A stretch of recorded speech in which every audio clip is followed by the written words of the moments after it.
Agenda workshop commission meeting 6:00 p.m. Wednesday, May 24th, 2023, and we're going to do the pledge again. I pledge allegiance to the flag of the United States of America and to the republic for which it stands, one nation, under God, indivisible, with liberty and justice for all.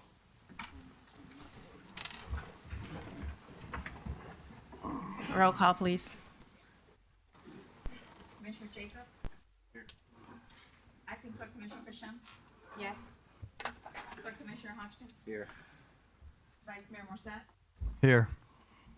Mayor Mohammed? Here. We have quorum. Okay, perfect. Okay. Yay. Who has the awards? Ms. Friedman? You do have them? Okay, perfect. Okay. Presentation 4.1, National Public Works Employee, National Public Works Week Employee Appreciation. Good evening, Mayor and Commissioners. Babette Freeman, HR Director. In recognition of National Public Works Week, which is May 21st and 27th, I wanted to take time to recognize our hardworking staff in roads and streets, stormwater and sewer, parks, for all they do as they connect the world through public works. As you see them throughout the week, anytime, please stop by, pull over, say hello, say thank you for all they do. They do put in a lot of hard work while we're at home sleeping. A lot of them are out working hard, so I want to thank them all. I'm just going to read all their names into the record. So Stephanie Woodbury, Juan Yecki, Robert DeBenito, Matthew Blake, Tyron Bivens, Adrian Mesa, Ismael Flores, Steve Thomas, Ivan Jimerson, James Lawson, Timothy Wallace, and Daniel Channer. Lastly, I just want to congratulate Matthew Blake, Juan Yecki, and Robert DeBenito because they passed their wastewater Class C certification. So that's just part of our hard work and their hard work, and I'd just like to thank them all. Thank you. Thank you. Thank you, gentlemen, and I appreciate you guys for coming down today, this evening, instead of, being at home and relaxing. So I thank you guys for coming out, and I thank you for all the hard work that you do, and look forward to working with you in the future. Okay. Hi, Captain Kane is here. Reports of committees and town staff, fire department. Captain Kane, come on down.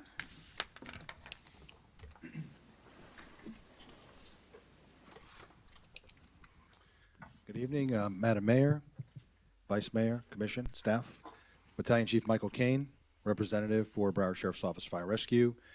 Tonight, giving you the statistics for the month of April. For the month of April, in the town of Pembroke Park, we ran a total of 171 calls. That comprised of 33 vehicle accidents, 9 structure fires, 112 medical calls for service, 9 fire alarms, and 8 service calls. 171 is a little bit lower. It's about 20 calls lower than what we normally expect. I don't know what the aberrancy was this month, possibly due to the storms that we had previously, maybe kept people inside. Really don't know, but we're seeing that around the county and other jurisdictions as well. That calls were a little lower for the month of April. But 20% margin, less calls, that's not necessarily a bad thing. That can be a good thing. Less people injured, less people sick, less people feeling the need to call 911. But 171 calls is the total for the month of April. If you have any questions, I'd be happy to answer them. Does anyone have any questions? No? No. Nope. All right, then we thank you. Great Thank evening. you. Thank you. Thank you. Building Department. Stephen, come on down, please. May monthly report. Good evening, Madam Mayor, Commissioners, Student City Manager. My name is Steve Zoll. I'm the interim city manager, city building official. Sorry about that. Also, I wanted, before I start my report, I wanted to do the accolades that it is also Building Safety Month. And last Saturday, building inspectors were at Home Depots around the county, pressing the flesh to make sure people understood the importance of getting permits. For the month, we did the second most permits issued for the fiscal year. Financially, we had the highest volume of permits for the fiscal year. Anybody that's driven by Seneca today would see that the heavy lift cranes are coming down, which means the tilt walls were done. The Wawa is well under construction. And all the, the O'Reilly's is under construction, the car wash is under, everything is going well. We are currently making sure that the inspections are done day of, and we're 48 hours behind on plan review, so we're in good shape. Any questions, I'm here to answer. Does anyone have any questions? No, Okay. Nope. No, then I thank you. thank you. Okay. Code compliance? Ms. Ramirez?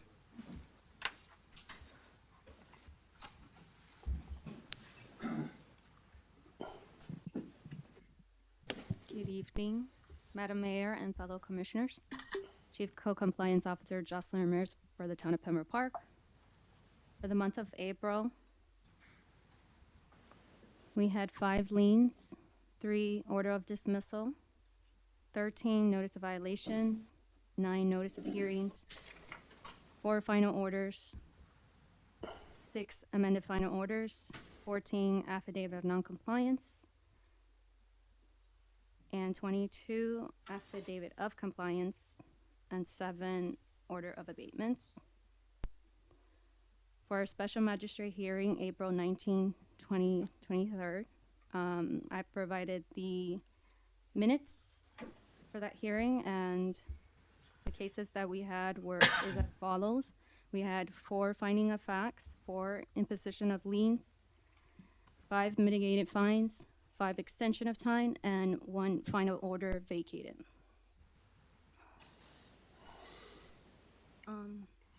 Is that, Marlon, is that the updated one? Here.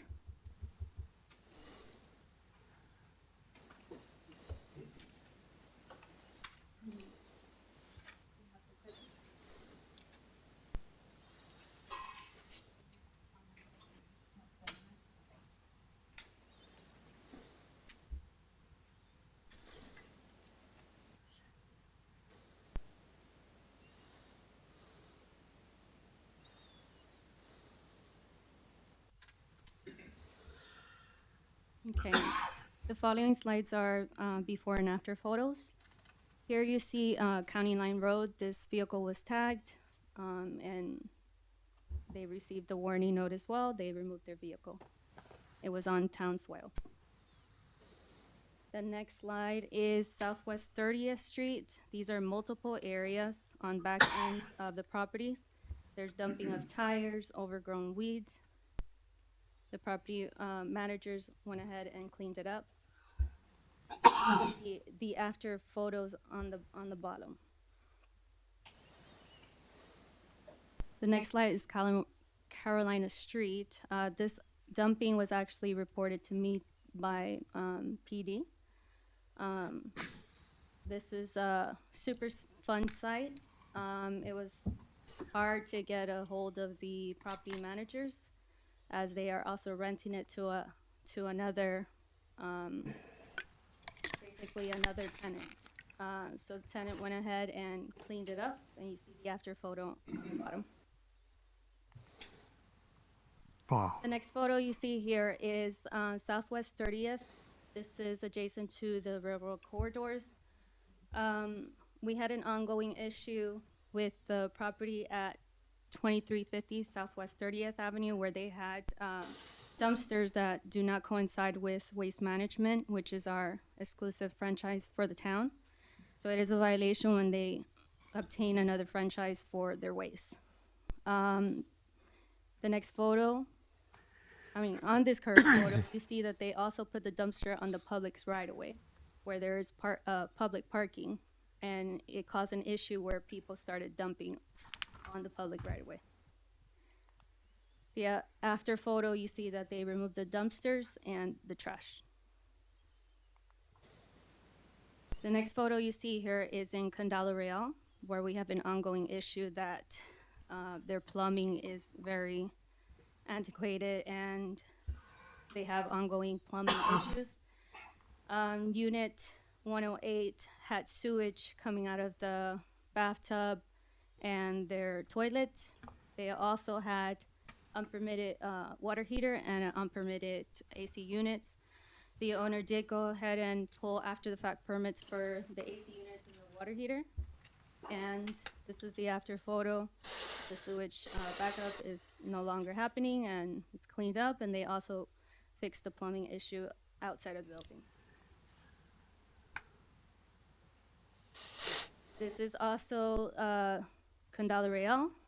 It's the neighbor, the unit next door. Also had sewage backup. Here's the after photo. Everything's all cleaned up. The next property is 3201 West Hollandale Beach Boulevard. They require maintenance on their parking lot. This is the after photo where they went ahead and pulled a permit for seal coating and striping. The next photo is 3700 West Hollandale Beach Boulevard. They had a damaged concrete fence. They went ahead and removed it and put a whole new chain link fence with permits. And they added new hedges as well for privacy to the residents. The next photo you see here is 5500 Southwest 32nd Street. This one required property maintenance.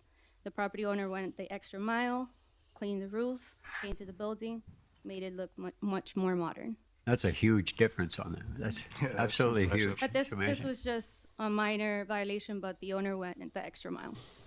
That's great. Yeah. That's Southwest 30th Avenue where people have been dumping. That's Yes. been going on since Yes. I've been here, and I've even called license plates into the police to have our department to have them, keep an eye on the area. Right. It's hard to stop. Yeah, it's hard to stop when we don't have surveillance going on, catching the people doing it. Exactly. Yeah. And that's all for my presentation. Any questions for me? Yeah, I personally noted that after the rainstorms, there was a lot of debris, off South Park Road, all that industrial area there. Okay. There was a lot of debris, and then that makes its way into the drain. So whenever you have resources, maybe knock on their door and remind them to clean it up, because there's a lot. Okay. I would love to talk to you about it after we can get like the specific properties that you see. saw it It's at. it's the whole industrial area there. Where the what's it called, that bank? Wells Fargo? Yeah, Wells Fargo, and that area there, you go in there. The 29th Street? Yeah, In the I back think it's area? 29th Street, and also on the side of.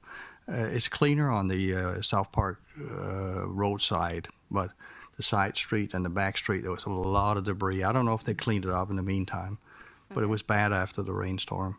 Okay. All right. Whenever you have resources. All right. I'll definitely also get with Public Works on that. Yeah. Okay. Thank you. Thank you. Thank you. Finance Department. Director Brown.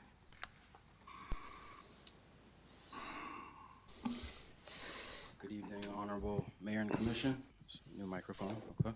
All right, so there's a few things to go over that's not listed on the workshop meeting, but I will start with the first thing that's listed here. I guess I'm seeking direction to go ahead and start conversation with BSO to negotiate the fire contract or the possible fire contract. Earlier this month, May 1st, we did receive a preliminary consideration letter for a little bit over $4 million. The day after we received this, there was a meeting at West Park, and they were able to make some changes. So I thought it would be, appropriate for me to come to you and request that I do the same. Yeah, I definitely think we need to renegotiate because they're able to see the cost savings with BSO for fire services. So we should be able to utilize the same saving. Oh, sorry. I believe we should be able to receive the same savings benefit from renegotiating that they're receiving currently, especially with the fact that we have a 50-50 split with them. So therefore, we should be receiving the same exact benefits. I would like to add that we are negotiating a new agreement with BSO Fire. This was something that started under a previous town attorney, but it was held up in BSO. So talks have now resumed, and I will make sure that I bring Roy with me to those negotiations. The costs have gone up from 3.5 million to 4.1 almost 4.1. 4,079,796. So the commission's aware we've been paying 3.5 million on that contract. So this is an increase of almost 600,000. Yeah, so this is an increase of 6.2% exactly.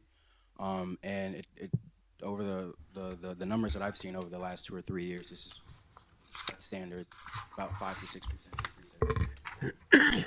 You think that's justified, that type of an increase, that 6.2%? I think that we can get the cost down a little bit through negotiations for sure. You know, when you talk about year to year, you know, the cost of things, cost of living, everything Yeah, does certainly. increase about, you know, a little bit more than 5%. So I think it's fair, but I do think that we can, you know, go line by line and Chip away at it. chip away at it for sure. Good idea. Continue. Last month, I was at a conference and I did not have the chance to do the quarterly report and let you guys look through the details as far as our financial through March 31st. So I'll take the opportunity now to quickly just go through some of the numbers, if that's okay. Okay. Well, the general fund right now through March 1st, right now we've collected $7.3 million in ad valorem taxes. In sales and use tax, we've collected $260,000. And let me rewind. The $7.2 million that we've collected in ad valorem taxes represent 95% of that projected revenue. So that's right on point, right on target. Sales and use tax, we've collected 58% so far through the year, and that's $260,000. The reason this is low because some of these numbers come in a little staggered. They come in a month or two behind schedule. So when I do my third quarter report at the end of June, you guys will see these numbers increase quite a bit. Utility service taxes, we've collected 56%, and that same explanation applies there. And same with communication service tax, where we've collected 52%, or $73,000. Licenses and permits are coming in at 227%. $227,000, which is 47%. And considering that this report is based on the first half of the year, you know, we're right on target with that. Charges for services are in at 72%, or 319,000. We've exceeded expectations there. Fines and forfeitures, we've collected 16% of that at $130,000. Moving on to the general fund revenues. General fund expenditures come in at $6.6 million, which represent 49% of the projected expenses. Again, I'm reporting on 50% of the year, so this is right on target.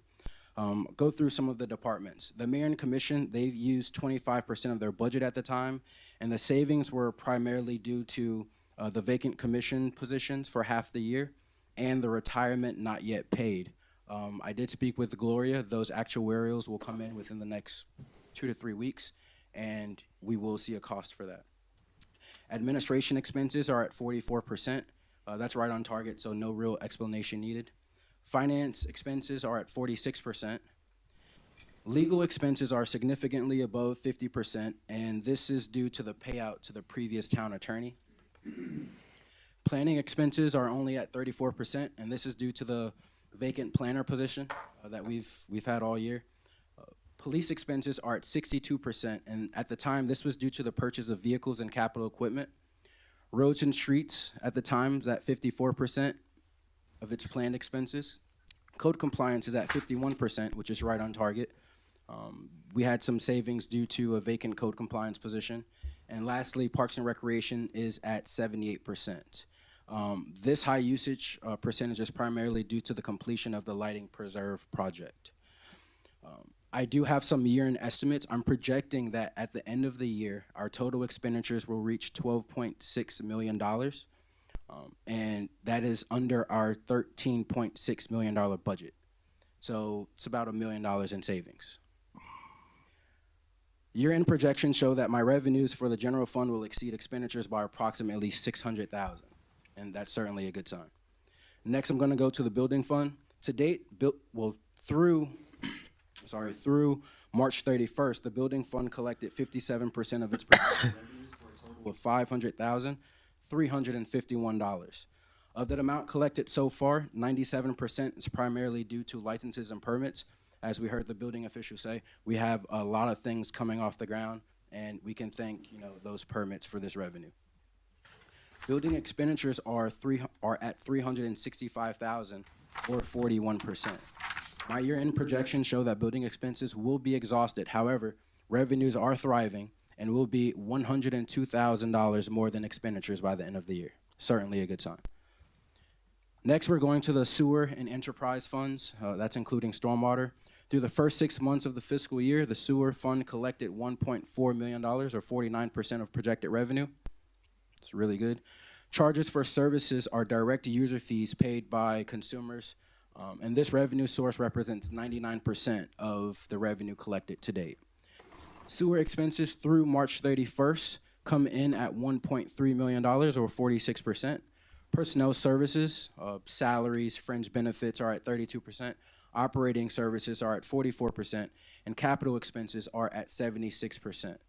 The major sewer expenses through half the year include the sewer master plan, which at the time was recorded at $195,000, and various critical repairs to different infrastructure issues that came up. Those repairs cost us about $309,000. Year-end projections for the sewer fund show that revenues will exceed expenditures by $80,000, and this is primarily due to some salary savings. Stormwater fund has collected $694,000 in revenue through the first 6 months of the fiscal year, and much of this revenue came from charges for service. Revenue projections are projected to come in at $1.7 million. Stormwater expenses are at 11%, or $276,000. Stormwater end-of-year expenses are projected to be at $1.3 million. Salary, benefits, engineering services, and unfinished projects all contribute to the low expense rate for stormwater. Now that you've heard roundup of all the funds, ultimately, based on this year's actual spending, revenue collected to date, and my thorough year-end estimate process, the town is in good financial standing for fiscal year 2023, and you guys will get additional updates on in June of 2023 for the third quarter. I'll entertain any questions about that. I'd like to comment. That's good news. Any other comments? I didn't see anything. I didn't hear you say anything about the PD. How's PD doing finance-wise? Right now, PD is they're doing okay. The numbers that you will see for the third quarter in June will somewhat have a different tone, but not a bad one, right? And I'd like to address that there in June of 2023, if that's okay. Okay. Any other questions? No. No? All right. Thank you very much. And before I sit, I have one more thing.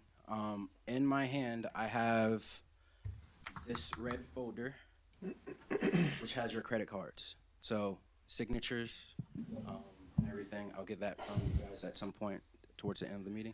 But thank you so much for your time today. Thank you. Okay. Number 9, Human Resource Director. Happy birthday.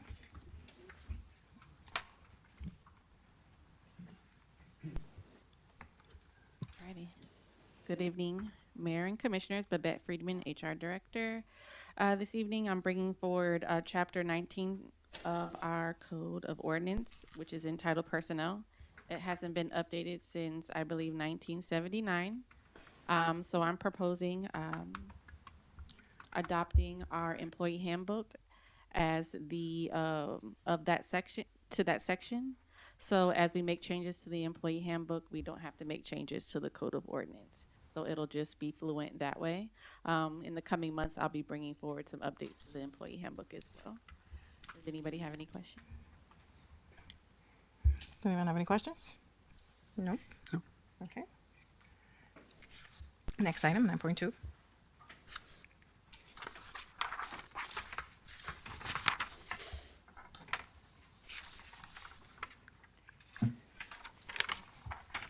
So 9.2 is the proposed management package.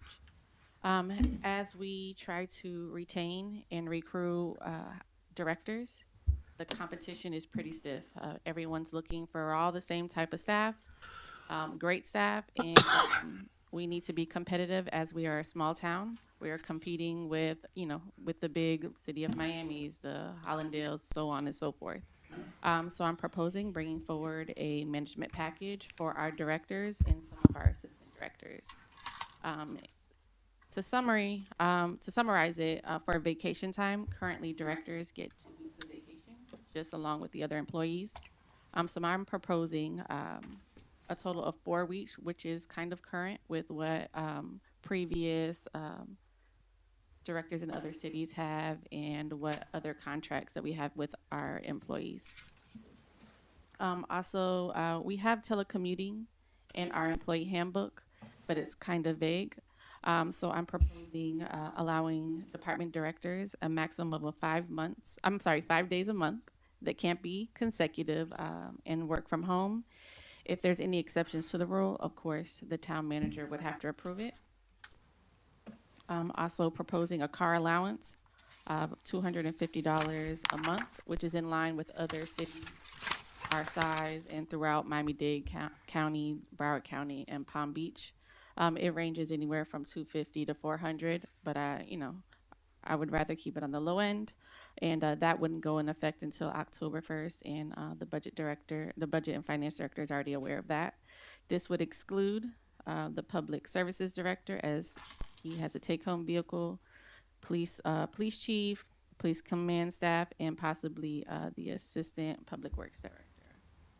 Lastly, proposing a severance pay of 6 weeks for those directors that are terminated after 3 months of working here. Does anybody have any questions? Have you crunched the numbers? How much it's going to cost us, these improvements? Yes, for the car allowance, it's a total of $12,000 a year. And we've already budgeted that in for next fiscal year. It wouldn't be for the current fiscal year. Other than that, it's just time, vacation time, and things like that. Thank you. So that's the only cost. Do you have any other questions? No. Yes. So you've told the outside staff that they can't get pay increases because we're on a tight budget. But yet you turn around here and you're proposing, as we are a small town and can't compete with the large cities because the work is much different in a small town versus in large cities, of increasing the benefits, increasing the pay, but you've told the guys outside that they're not going to get a pay increase. And they've been asking diligently for a pay increase. You told me, manager, that the guys outside are overpaid. So That's not true. then I'm looking here saying that you're trying to give the directors and department heads more time off, telecommuting privileges, take home car allowances. I disagree with that. Any money spent, we are on a very tight budget here in the town and trying to stay cash positive. So we can't even afford to give the guys outside a pay bump. Why are we giving directors a pay bump? Any other questions? So you're not going to answer the question?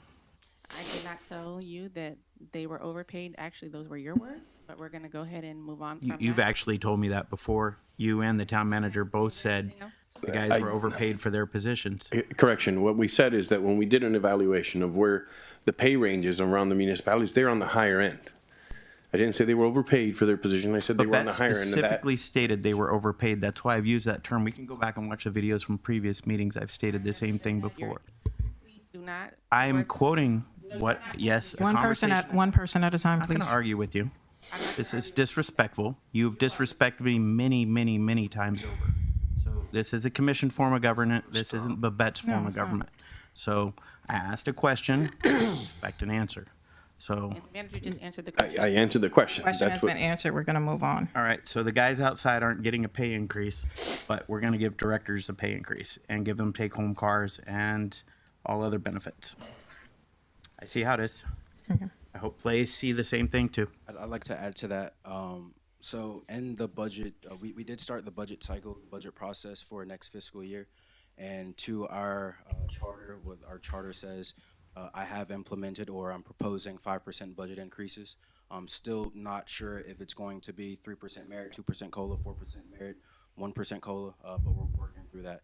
As far as, this executive the new employee benefit summary, the only financial impact to the town is for the vehicles, which depending on who gets it can range from a total of $12,000 or $15,000. That's the total impact financially of this entire package. Everything else is in the form of essentially time.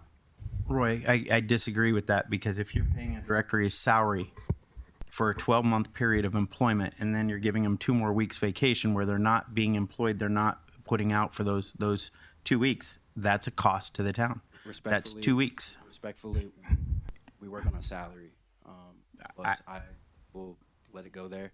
I'm saying, Back to the town is Ray, 12. Roy, Well, he's speaking. Let him finish one speaking, please. year period, 1 year salary. Now you're giving them 2 months off. That is a financial, or two more weeks off, a month off. That is a financial impact. So that's 2 more weeks that they're not working here in the town, that they're actually on vacation. So that does come with the financial impact to the town. It's a cost of 2 weeks of productivity on behalf of those salaried employees. Not only that, plus the $12,000 for the car allowance. So there is a financial impact that comes with it. We will actually be implementing a car policy because of the fact that in the past, there are people who have cars, not during my administration, but during the previous administration, that have cars that are not paying their applicable fees. We are bearing the cost of maintenance of those vehicles, of gas of those vehicles, of paying for sun passes, even though the city is 1 square mile and we are not even close to being inside of the turnpike's boundaries, but we are paying for all of those things. So those things will be coming back to us, which will offset the car policy for the management. We do need to be competitive in attracting good management, and we also do need to go back in and adjust the policies because you have secretaries that have take-home cars that are not paying taxes, not paying gas. We're actually footing the bill for those. So we will be addressing that in the near future. Go ahead. I want to comment on this. The efficiency of a manager is not how many hours he is, but the job he gets done. And I can, just for the record, tell you that there are some businesses now in Britain that have gone to 4 weeks instead of 5 weeks, and they have exactly the same production, even though people work 1 day less. And with a higher success rate, less problems in the production. So when people are rested and recuperated, they can produce better and better results in the same time. So we should not look at hours, but on the job done. Are there any other questions? Maybe we could apply that to the commission as well. Seems like we get a whole month off and get paid for it. Did you know that? Mm-hmm. I didn't. I was surprised when I found it. It shocked me. I'm saying, what? Mayor, Yes. previous item, which was the one having to do with the personnel, Chapter 19, did you want to place that under a line item or consent? It's an ordinance. It has to be first reading. Okay, sorry. So it's under line item. Okay. Is there any other questions regarding the management package? Nope. Okay, then that we can put on consent. Okay. Can I just add one more thing? Oh, sorry, yes. Also, upcoming voting meeting, we will be bringing forward the town manager's contract for renewal. It's been here 3 years, and it's time to do a renewal. We'll meet with each one of you individually regarding the contract, but I just wanted to give it FYI. Okay. And if there's no issues, I'd like to put that on consent. Okay. Thank you. Thank Any you. questions? No? Okay, sounds like a plan. Item 10, IT.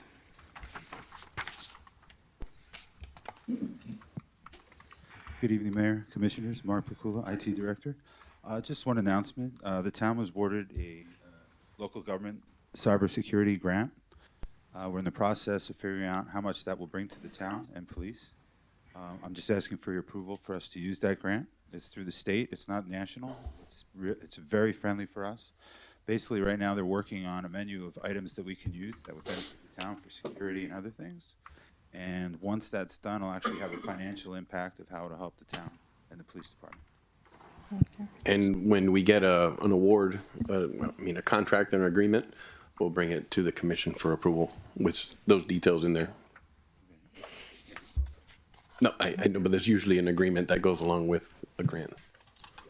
Did the governor actually sign off on it?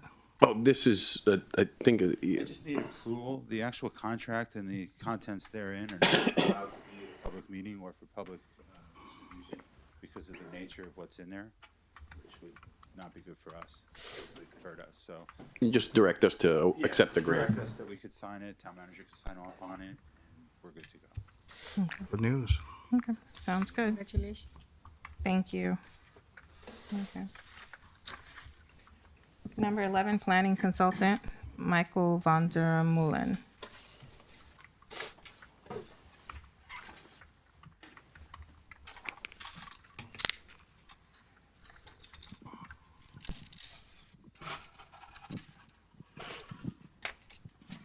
Now you broke it.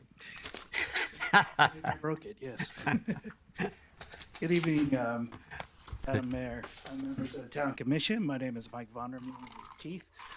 We are your town planners. Keith has a team of 10 planning professionals within our office that are available on an as-needed basis for your team. They have various experiences and expertise, and we're here to help in any way we can. I also have, for the new members and for the older members that are still here, I just have some business cards with my contact information.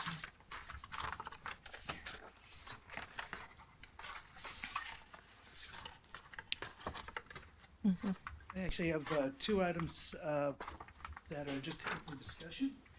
I'm looking for direction, any questions or opinions or additional research that may be needed. But the first one is the affordable housing density bonus. This is something that Broward County has implemented through their comprehensive plan.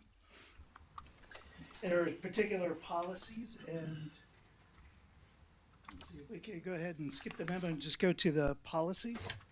There are two different policies. One is policy 2.16.3, and the second one is 2.16.4. There actually is a draft of another policy 2.16.5, which is just now starting to be circulated, and I can certainly send a draft of that policy to you all if you are interested. Briefly give you an explanation of what these policies do and how they benefit the town. So essentially, the first part of this policy describes what affordable housing is, gives you definitions for low income, very low income, and moderate income. The moderate income, we also consider and interchange the word workforce housing with that income. So they range anywhere from below 50% of the median income all the way up to 120% of the median income within Broward County. And the county recalculates this every year and provides guidance in terms of what the median incomes are per year, as well as what the maximum rents could be charged for each of these different types of housing. So if a developer wants to come in, provide market rate, none of this counts. But there are a lot of incentives for people to incorporate or mix market rate housing with affordable housing for new developments. And one of those that the city or the county had tried to implement is this density bonus. So for each, and so the way this is implemented is that a developer who wants to take advantage of this would need to provide a deed restriction on their property for a minimum of 30 years. So what happens is, if a developer wants to propose a one moderate unit, you can have 6 additional bonus units. You can add 6 additional bonus units to the project. If you have one low income restricted unit, you can have 9 bonus units. And if you provide a very low income unit, indeed restricted, you would have 19 additional bonus units. Now these bonus units, go back and try to explain this, and I hope I'm not confusing people, but there are what we call flex and reserve units. The town has issued quite a few for various different projects. These flex and reserve units are used to help redevelop properties. You can either increase the density on residential properties, or you could actually encourage mixed use development within commercial areas of the city or of the town. And what is nice about these bonus units is that they do not come out of the town's pool. So right now the town has just over 100 units remaining. We have requested an additional 560 or so from the county, and that is still in process through the Broward County Planning Council. And what that does is it allows us to take those 600 units and leverage them to either 6-to-1, 9-to-1, or even 19-to-1, so that we don't have to continue to go back to the county. And it encourages developers to go ahead and mix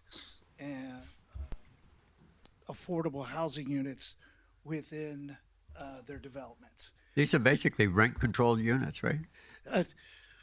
Rent control is not permitted in the state Florida, of Florida. huh? Yeah, but it's the same thing with a different name. Yeah, exactly. So there's restrictions so that it is considered affordable. So there's not a rent restriction per se, but it's based on your income. There is a per month that the county recognizes. I'll let you off the hook. That's okay. I know what you mean. Could have the town attorney help me out on that. Very nice. Anyway, so you have this deed restriction, you have these bonus units, and again, we have approximately, hopefully, to have over 600 units available for redevelopment throughout the town. Going over to policy 2.16.4, it goes and it talks a little bit more about major roads within the county, and therefore the major roads that are within the town. The major roads within the town are Hallandale Beach Boulevard and County Line Road. Those are recognized on the Broward County traffic ways as arterials. And so there is additional density bonuses, the same ratios, the 6-to-1, the 9-to-1, the 19-to-1, and then to make sure that there is still activation and commercial opportunities on these major arterials, is that they would like the ground floor to have at least 50% commercial, so that you have essentially a mixed unit development where you would have that ground floor having 50% either office, commercial, retail, restaurant, and then the other portion could be the lobby, it could be additional units, but they encourage at least 50% of the ground floor of that building to be commercial. And that is the eligibility for that one. There also within this program, there is a fee in lieu of. So this fee is instead of having a mixed income development where you have market rate and affordable, you can purchase some of these bonus units, and it's the fee is $10,000 per unit, and that goes into an affordable housing trust fund, and then that fee is broken up into a 50-50 split with the county and the town, and then the town can use these funds for new affordable housing units, home repairs, and other ways to advance affordable housing. So there is a lot of information and a lot of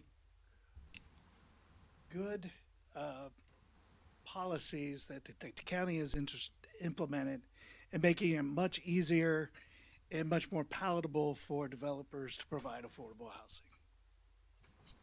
And here to answer any questions you might have. Yeah, I do. I just took the SHIP affordable housing course and workshop just a few months ago. But I still wonder who is subsidizing the lower rent. I mean, the unit cost is the same building it. So somebody has to pay the difference. And that's what I think that is what they're trying to do, is that if to offset that, those additional units, those bonus units, those can be market rate. So it's only the one unit that's restricted while you have 6, 9, or 19 other units. So the 19 units pay for the affordable housing? Correct. So that they're the ones that is the intention by the county to offset those costs.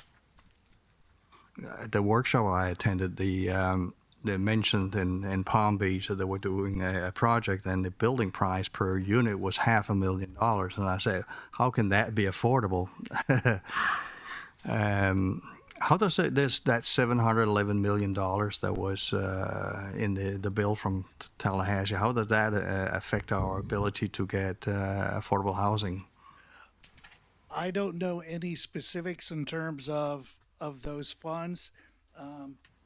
We do have, there was additional information in that Live Local Act that I can certainly provide you that information and maybe workshop that as well. There is a lot of information there to digest as well. But as in terms of the funds, I'm not sure how that is being distributed. Just to chime in on that point, our office is currently reviewing the new legislation with regards to Live Local. We have a legal analysis that we're in the process of drafting. We'd be happy to publish to the town as well, which may add some additional context and light on that particular issue. Thank you. Okay. I have one question. Go ahead. When tenants renew their lease, so the income, like someone applying and there has the income like $10,000 a month, I'm sorry, a year, or however it is. So after the renew, so it has to be the same amount, or if the income is increased, you guys, what you're gonna go that time? Yeah. So the way the county establishes, and I can go ahead and provide this. This is actually the Broward County Housing, Finance, and Community Redevelopment Divisions. This is their actual application for when you state that you're going to have affordable housing.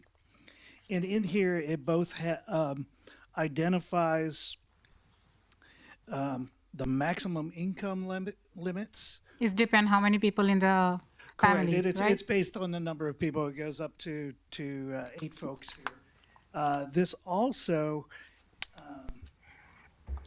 establishes rents, so the maximum rent. So say if the median income remains flat in Broward County, over a couple of years, there would be no increase in rent. However, if the median income kept increasing, then these numbers will increase, and there could be an increase in their rent that would be allowed by. So these it's not gonna be the factual amount for everyone. So like my income is go on, so my rent will be go on, something like that. Yeah, so to give you an example, a low income, one bedroom unit, the maximum rent that can be charged right now is $1,361. And so if the median income continues to rise in Broward County, then that rent amount would be adjusted higher each year. Thank you. Does anyone else have any questions of him? Nope, thank you. So, Okay. Well, he has a couple of other items. 11.2, a marijuana ban. Madam Mayor, yes.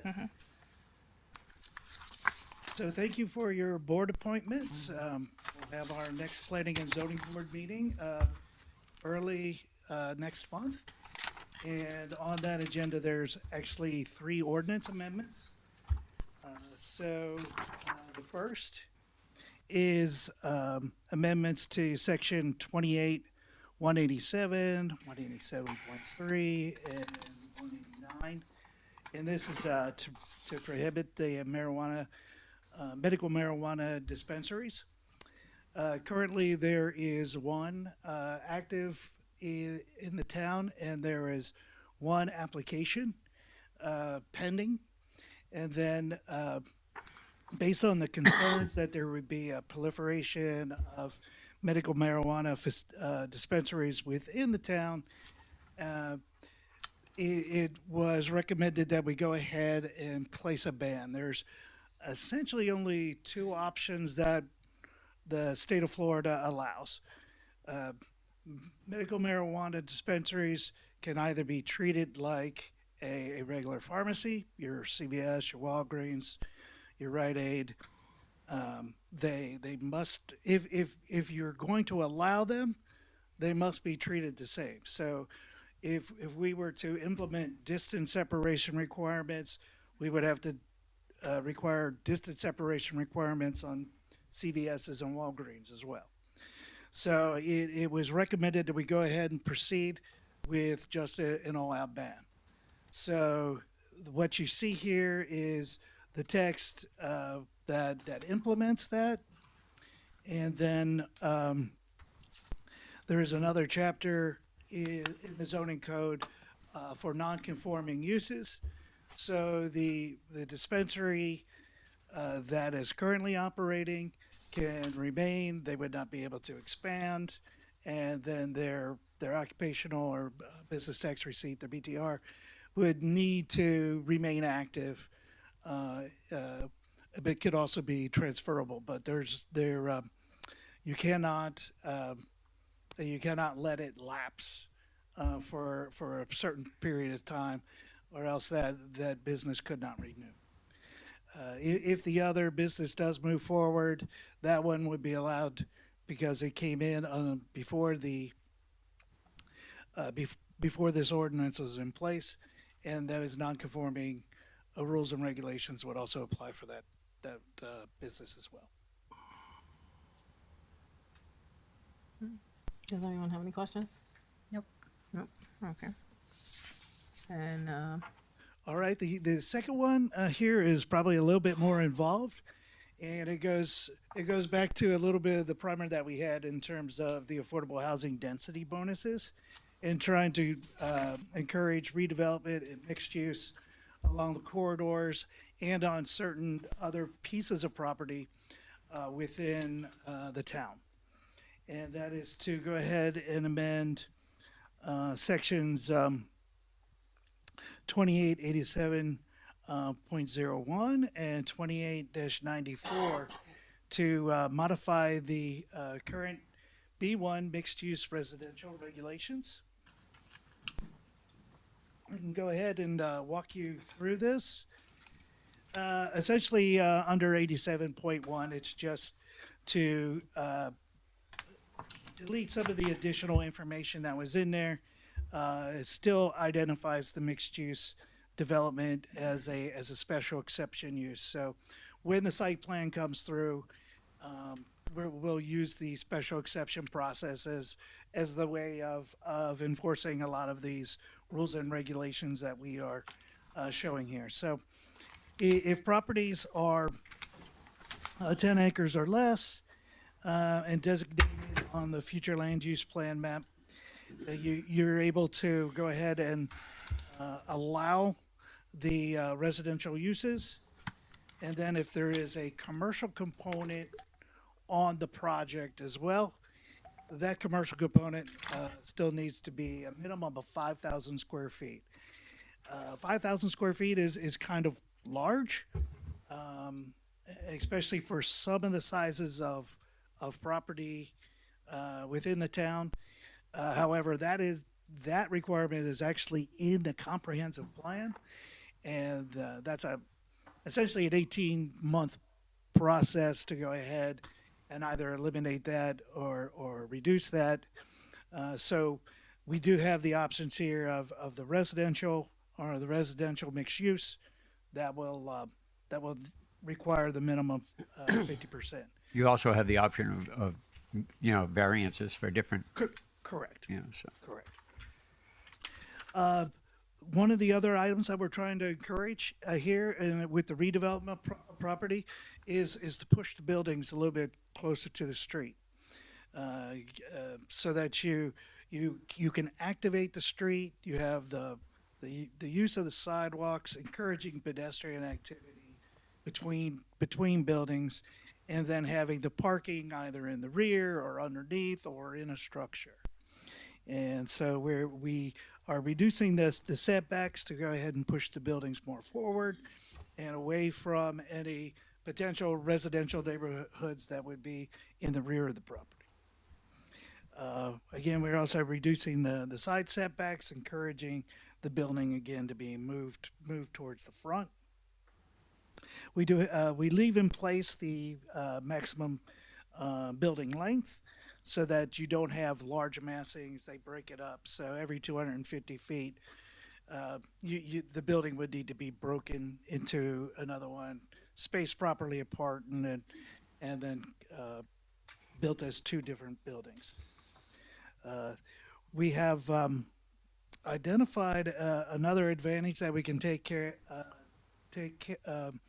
or include in the town in identifying efficiencies.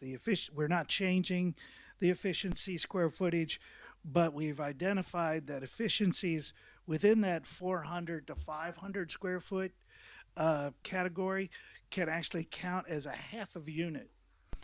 This is allowed by Broward County, and so if you have two efficiencies that are 500 square feet or less, they actually only count as one dwelling unit when you're divvying out or allocating these. Is there any way of encouraging business owners to have awnings and other kinds of shades, so to encourage pedestrians? That is something that we don't have in here right now. I can certainly put that in here to encourage it. And yeah, if there's shade, people awnings, will seek it. Yeah. I just heard that other cities are, particularly in California, are encouraging it. All right. In reference to the one bedrooms, we've reduced that square footage, but we've kept the square footages of all of the remaining bedroom mixes. We've reduced the pervious amounts. We're still encouraging at least 15%, but this way you have the building massing that you can again push towards the street. More of the landscaping would be in the rear or on the sides, or as just like a parklet or any kind of landscape buffer between the sidewalk and the building itself. We actually request and this is where we can add the awnings and colonnades, is requiring the the active level ground use. Now, the county was doing it on a square footage basis. We were doing it on a linear facade basis. I think we can implement both, and both should still work.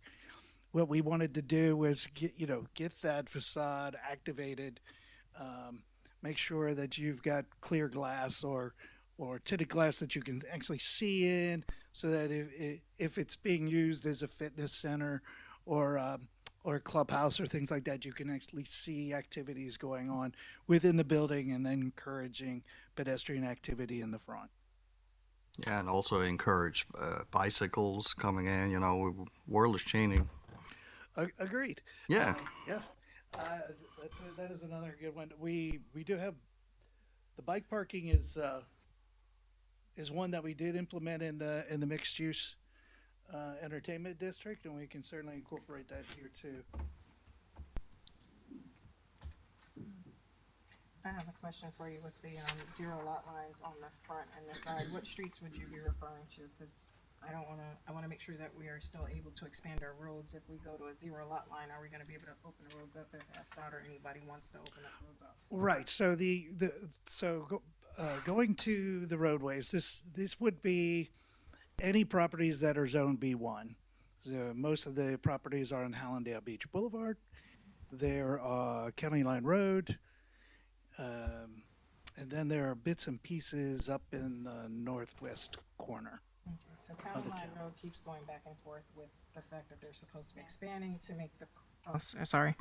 It actually automatically So just turned off. make I it didn't point do at it you. this time. I didn't do it this time. I didn't touch it. It just turned off on its own. County Line has been going back and forth with they're opening the road up. They're not opening the road up. They're going to do a bypass over the school. They're trying to make a connector between 95 and the turnpike. So if we allow zero lot lines, what are we going to do? Knock the front of the building down if we need to expand the road? No. So the Broward County traffic ways, there is a map that Broward County has. And as mentioned previously when we were doing the affordable housing density bonuses, this map identifies the road widths that Broward County is requiring for as a minimum for each of these roadways. And again, the two arterials that are identified in the town are Hallandale Beach Boulevard and County Line Road. Those road widths are already established. There are a couple of developments east of 56th that there are existing developments that are probably encroaching into that right away. If they are ever redeveloped, they'll be forced to move out. But right now, when anybody comes in to redevelop their property, they must provide the right of way for the proper width of County Line Road, Hallandale Beach Boulevard, 56th. There's one or two others that are in the town as well. Those are identified as collectors. The two major roads, Hallandale Beach Boulevard. So the right of way widths are established, and so that you would not be able to encroach within those, and that's all enforced by both Broward County and the town. Okay, but it just says that the setbacks are going to be 0 feet from the adjacent roadways. So that would be, so if I'll give you an example.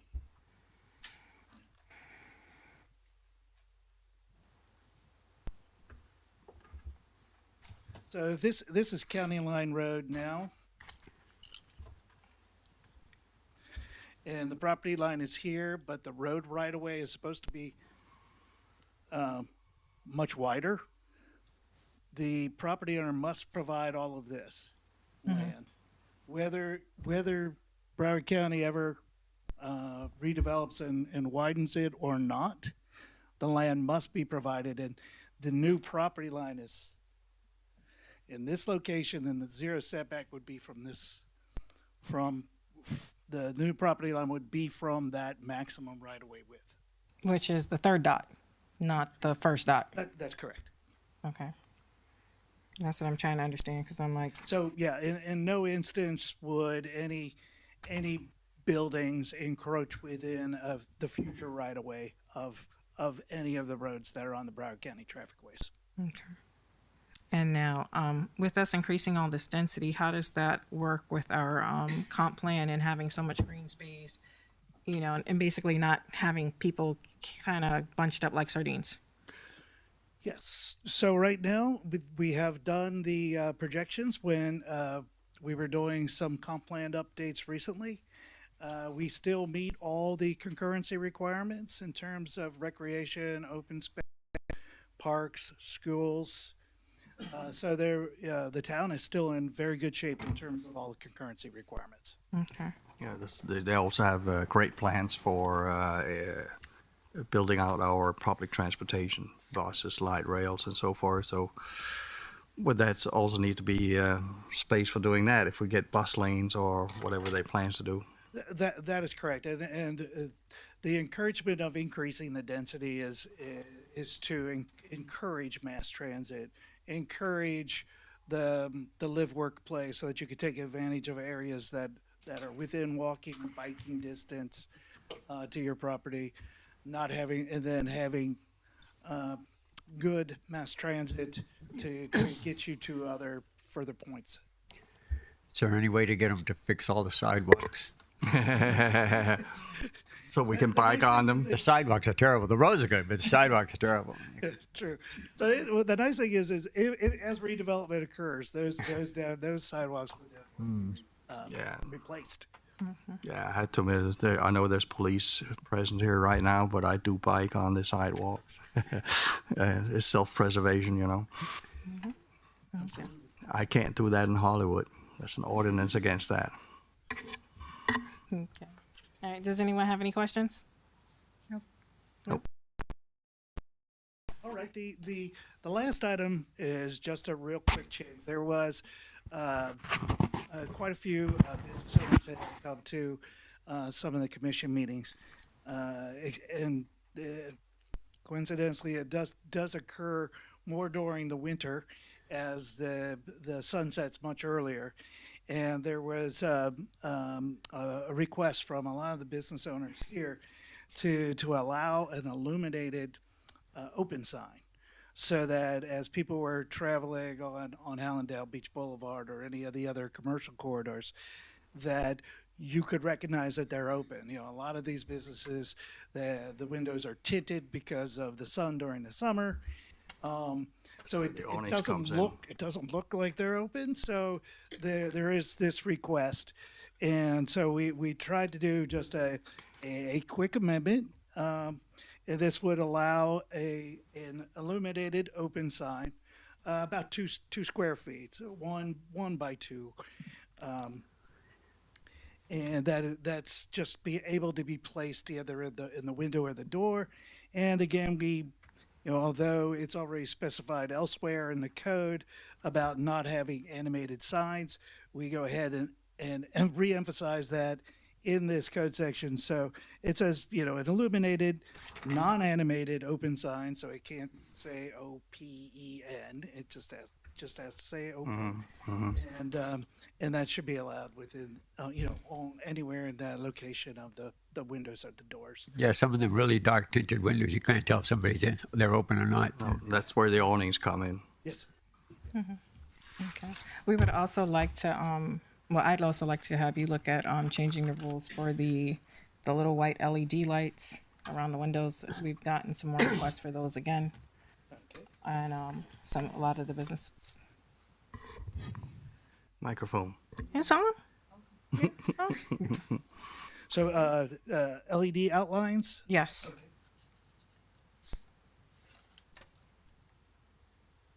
But not neon or anything. I'm getting rid of the neon band. It's very outdated. I agree. Yeah, neon has its place in certain neighborhoods, but that's another discussion. All right. Okay. Is there anything else? No? Okay. Then thank you. Thank you very much. Thank you very much. Thank you so much. Okay. Number 12, Police Department. Good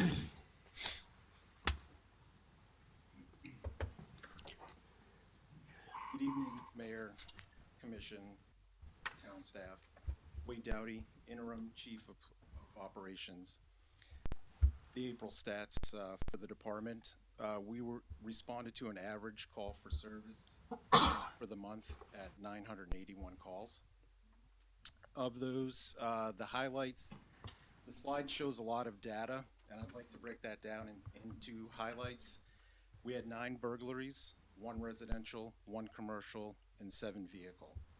We responded to 5 domestic disturbance calls. We had 1 stolen vehicle. We recovered 1 stolen vehicle. We had 1 missing person. That missing person was located unharmed. The officers responded to 41 alarm calls.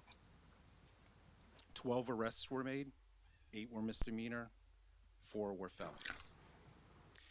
As it relates to traffic, crashes were down this month, and that's largely due to enforcement and presence.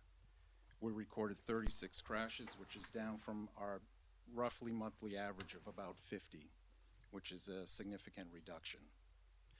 Officers stopped 198 cars for traffic violations, issued 277 traffic tickets, 20 warnings. And with that said, there was a 5-day traffic study completed in our school zones within the town by a company called Blue Line Solutions. That study was to gauge the amount of speeding violations that occurred in the school zones for school zone safety. That company does have a representative here tonight. I'd like to ask them to come to the podium. I do have a packet of the traffic study that is available to you. I can email it to you all individually. Yes, please. I'd like to introduce Mark Frazier from Blue Line Solutions so he can address this traffic study, and it is strictly related to school zone and school zone safety. Thank you. Okay. Hello, how are you? Hello, Mayor, Vice Mayor, Commissioners, Welcome. and management, everybody, happy birthday. Thank you for the time. I'd like to thank the acting police leadership for the opportunity to come and talk a little bit about this. You're probably aware that the most recent state legislature passed a bill which will allow chiefs and sheriffs to utilize automated speed enforcement in school zones, specifically in school zones. And that's my company. My company, Blue Line Solutions, has been providing this service nationwide for the last 13 years. So we have been actively reaching out to communities from Tallahassee to Jacksonville to all the way down here in Broward and Miami to get ahead of that and kind of be available to answer questions about how a program like ours can be implemented, some of the hurdles that a community will face in trying to implement a program like this, and just kind of discuss the bill itself and what is available to your police department as a tool to use to generate safety in these school zones. And that's exactly what our company is. We are a mission-based company. We are a bunch of former police officers who work very diligently to create safety in the school zones. And we do this in a data-driven fashion. We are very much a data-driven police enabler. And it begins with the speed study that was conducted recently. And I regret that I don't have it available for you right now, but I can quote at least one of the school zones on Hallandale Beach Boulevard had a total of 31,000, just over 31,000 vehicles pass through it, and that was just during the school times. So from the beginning of the school day through the end of the school day, 31,000 vehicles passed through there. Over 12,000 of them were traveling above 11 miles an hour over the speed limit. And you'll see when the acting chief forwards this data to you that most of them were traveling over 20 miles an hour over the speed limit. Yeah, So so- there is a significant need to address this, and the program that we provide, which I think should probably be highlighted right off the gate or out of the gate, is it's zero cost to the city, town, police department. I think that your finance director over here probably made his ears perk up. Zero cost, yes, zero cost. We're able to implement a program like this and really drive down number of speeders in these school zones. And historically, we are working, like I said, nationwide, and historically, we're seeing reductions of speeders of upwards of 84% reductions based on the speed studies that we conduct before the implementation, during the implementation, and after we begin enforcement. The program itself, and I won't go too deeply into it, I do have some booklets to hand out, one for each of you, so I think I even have one for the manager, so that you can kind of review how our program works. It also has a summary of the bill that we expect the governor to sign any moment. This program is, like I said, data-driven. We do a very robust public information and education program so that we're reaching out to the community, getting community buy-in. Because when you reach out to the parents of these students who are crossing Hallandale Beach Boulevard every day and let them know that, hey, during a 1 month period, you've got 120,000 vehicles that speed through there at over 11 miles an hour over the speed limit, they kind of go, well, what are you guys going to do about that? And we provide a solution for that. So with your permission, I'll leave these behind. So Yes, that please. Hey, Mark, let me help you out real quick because I Sure. got the numbers right here in front of me. Oh, wonderful. Thank you. Lake Forest Elementary School, in the 1 week period, we had 31,784 cars go through that area. 12,787 of them were speeding. So during the times of 8:10 a.m. to 8:30, when the school zone is active, in the morning, this is just for Lake Forest Elementary, there was a total in the week of 9,098 cars that went by. 8,735 of them were speeding, and that is 11 miles per hour or more over the speed limit, which comes to a total of 96% of the vehicles speeding through there. From 8 a.m. to 2:10 p.m. while people are in school or kids are in school, 20,994 went through, and only 11.3% were speeding. Now let's go to the afternoon dismissal at Lake Forest Elementary. We have a total count of 1,692 cars. 1,683 were speeding. That's a 99.5% rate of speeding at 11 or more over the speed limit in a 1 week period. That shows just how bad it was over there. And over at Watkins is not much different.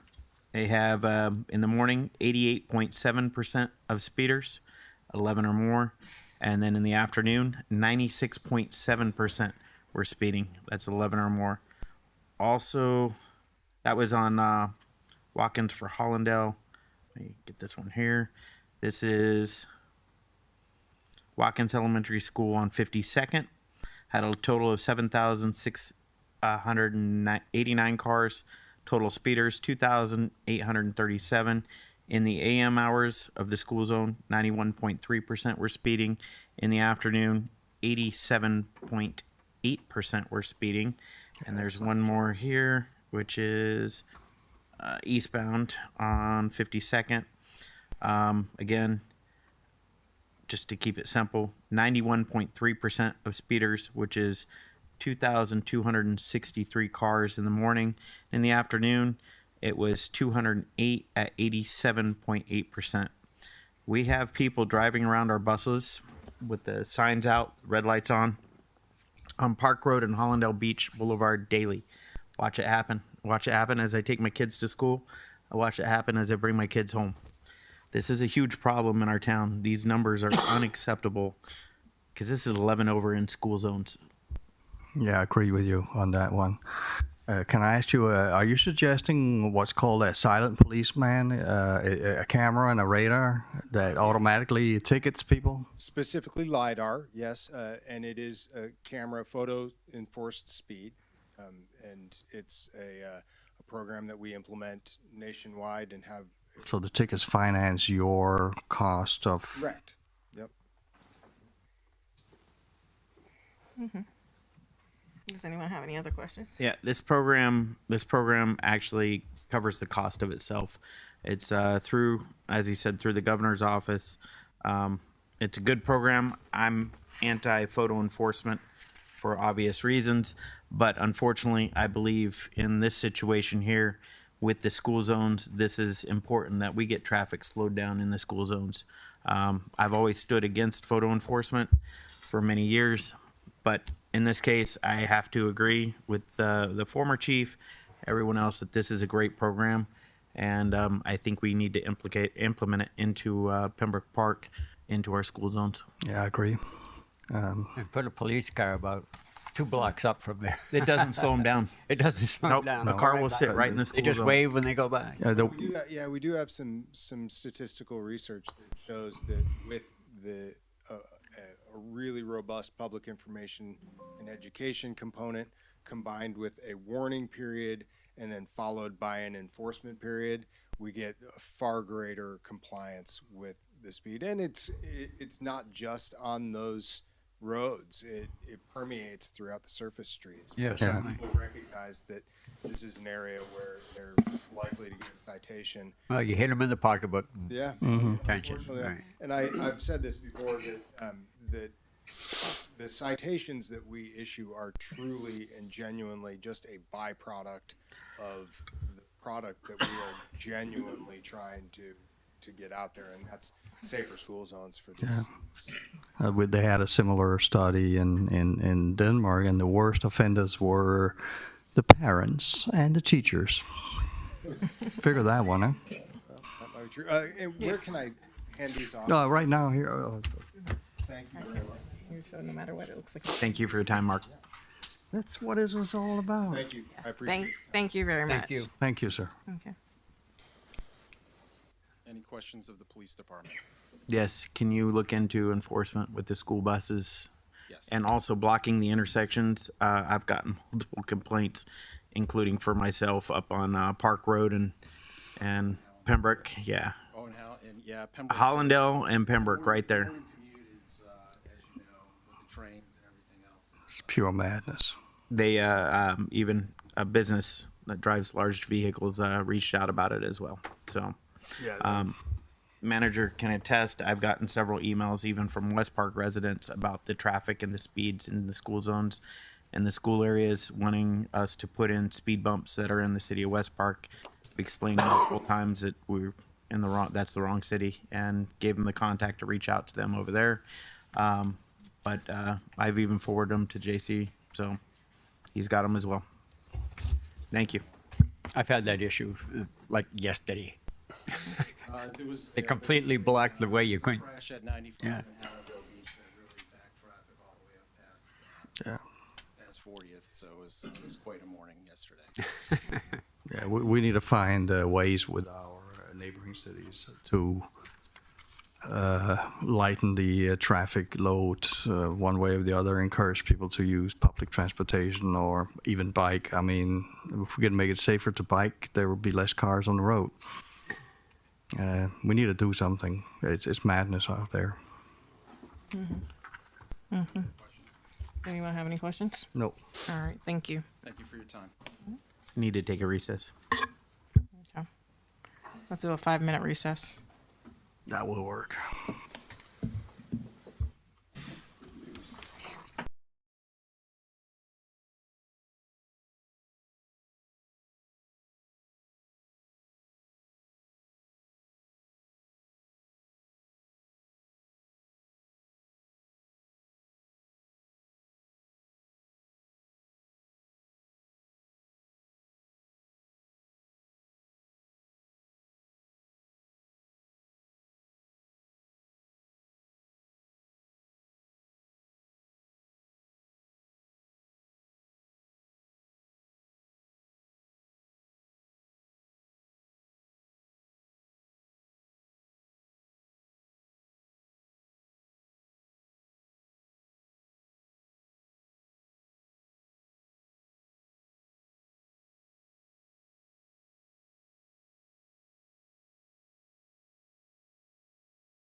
Meeting resumed at 7:49.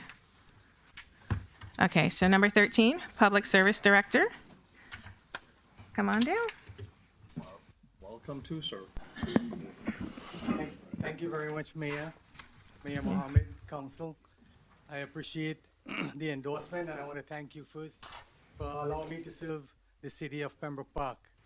I'll just present a brief summary of my experience as a public services director, past city manager for City of North Miami.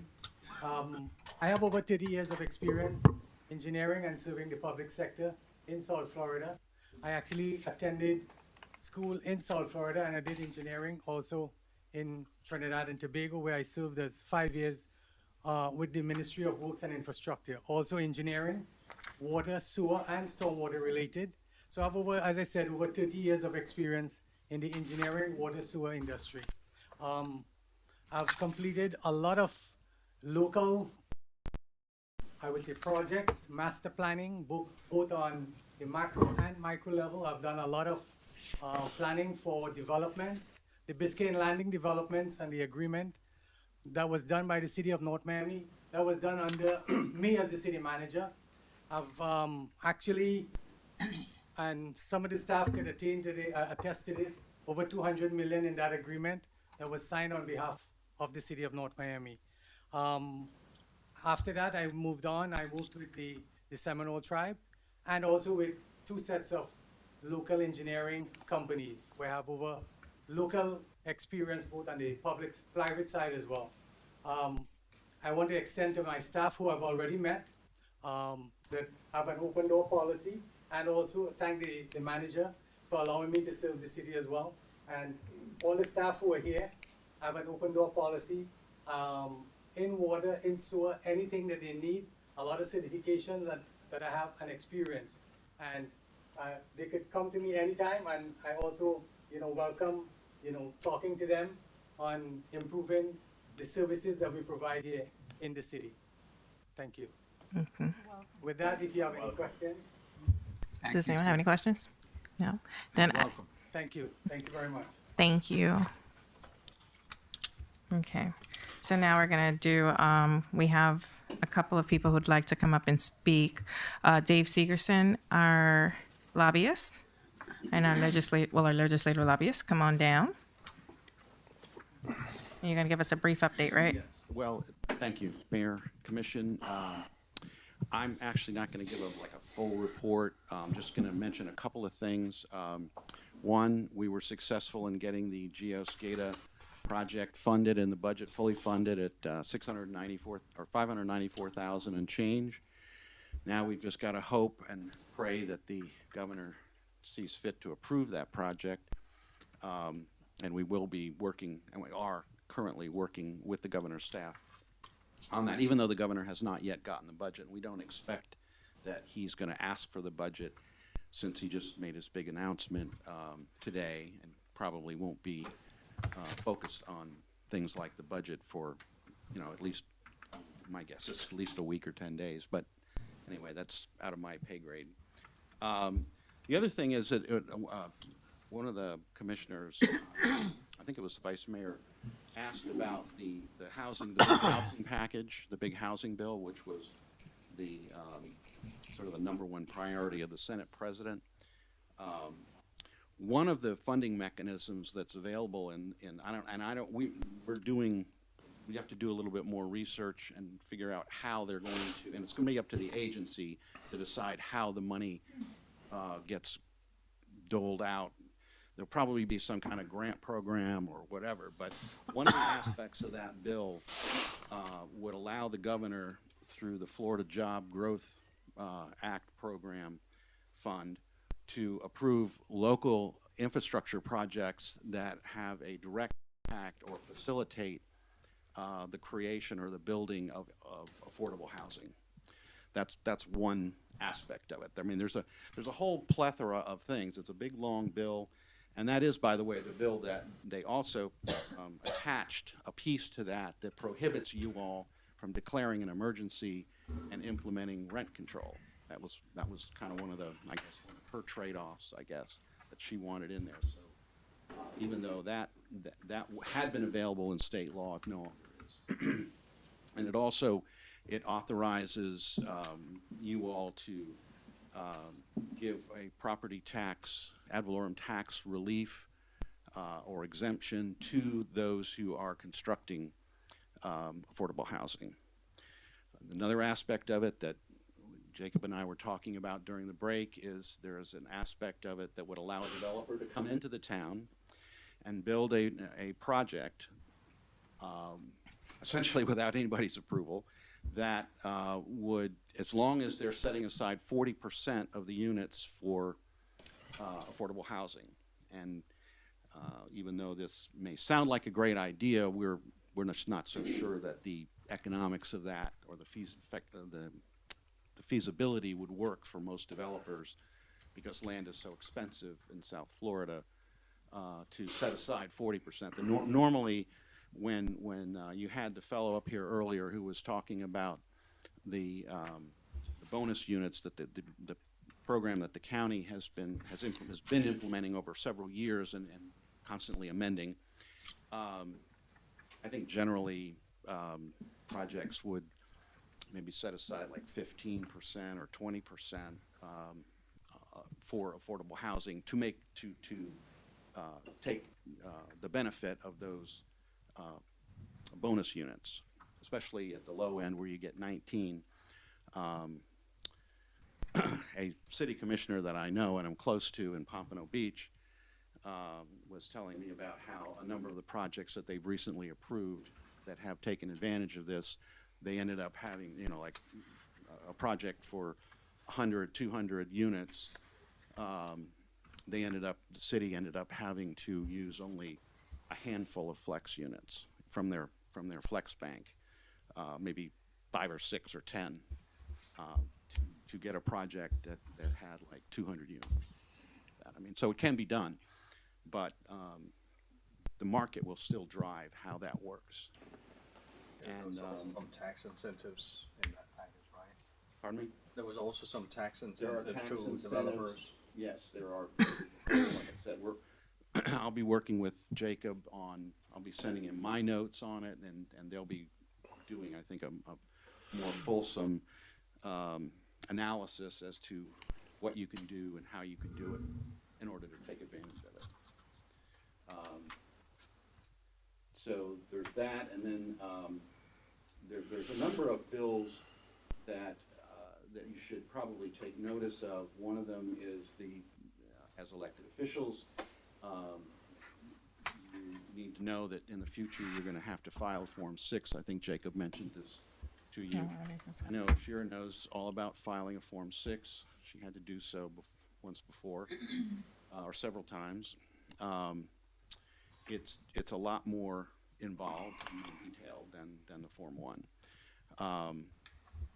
And my recommendation is to sort of work at it, get started on it early. Don't wait till the last minute, because there's a good chance that you may not do it right the first time, and it may get rejected back to you from the Division of Elections.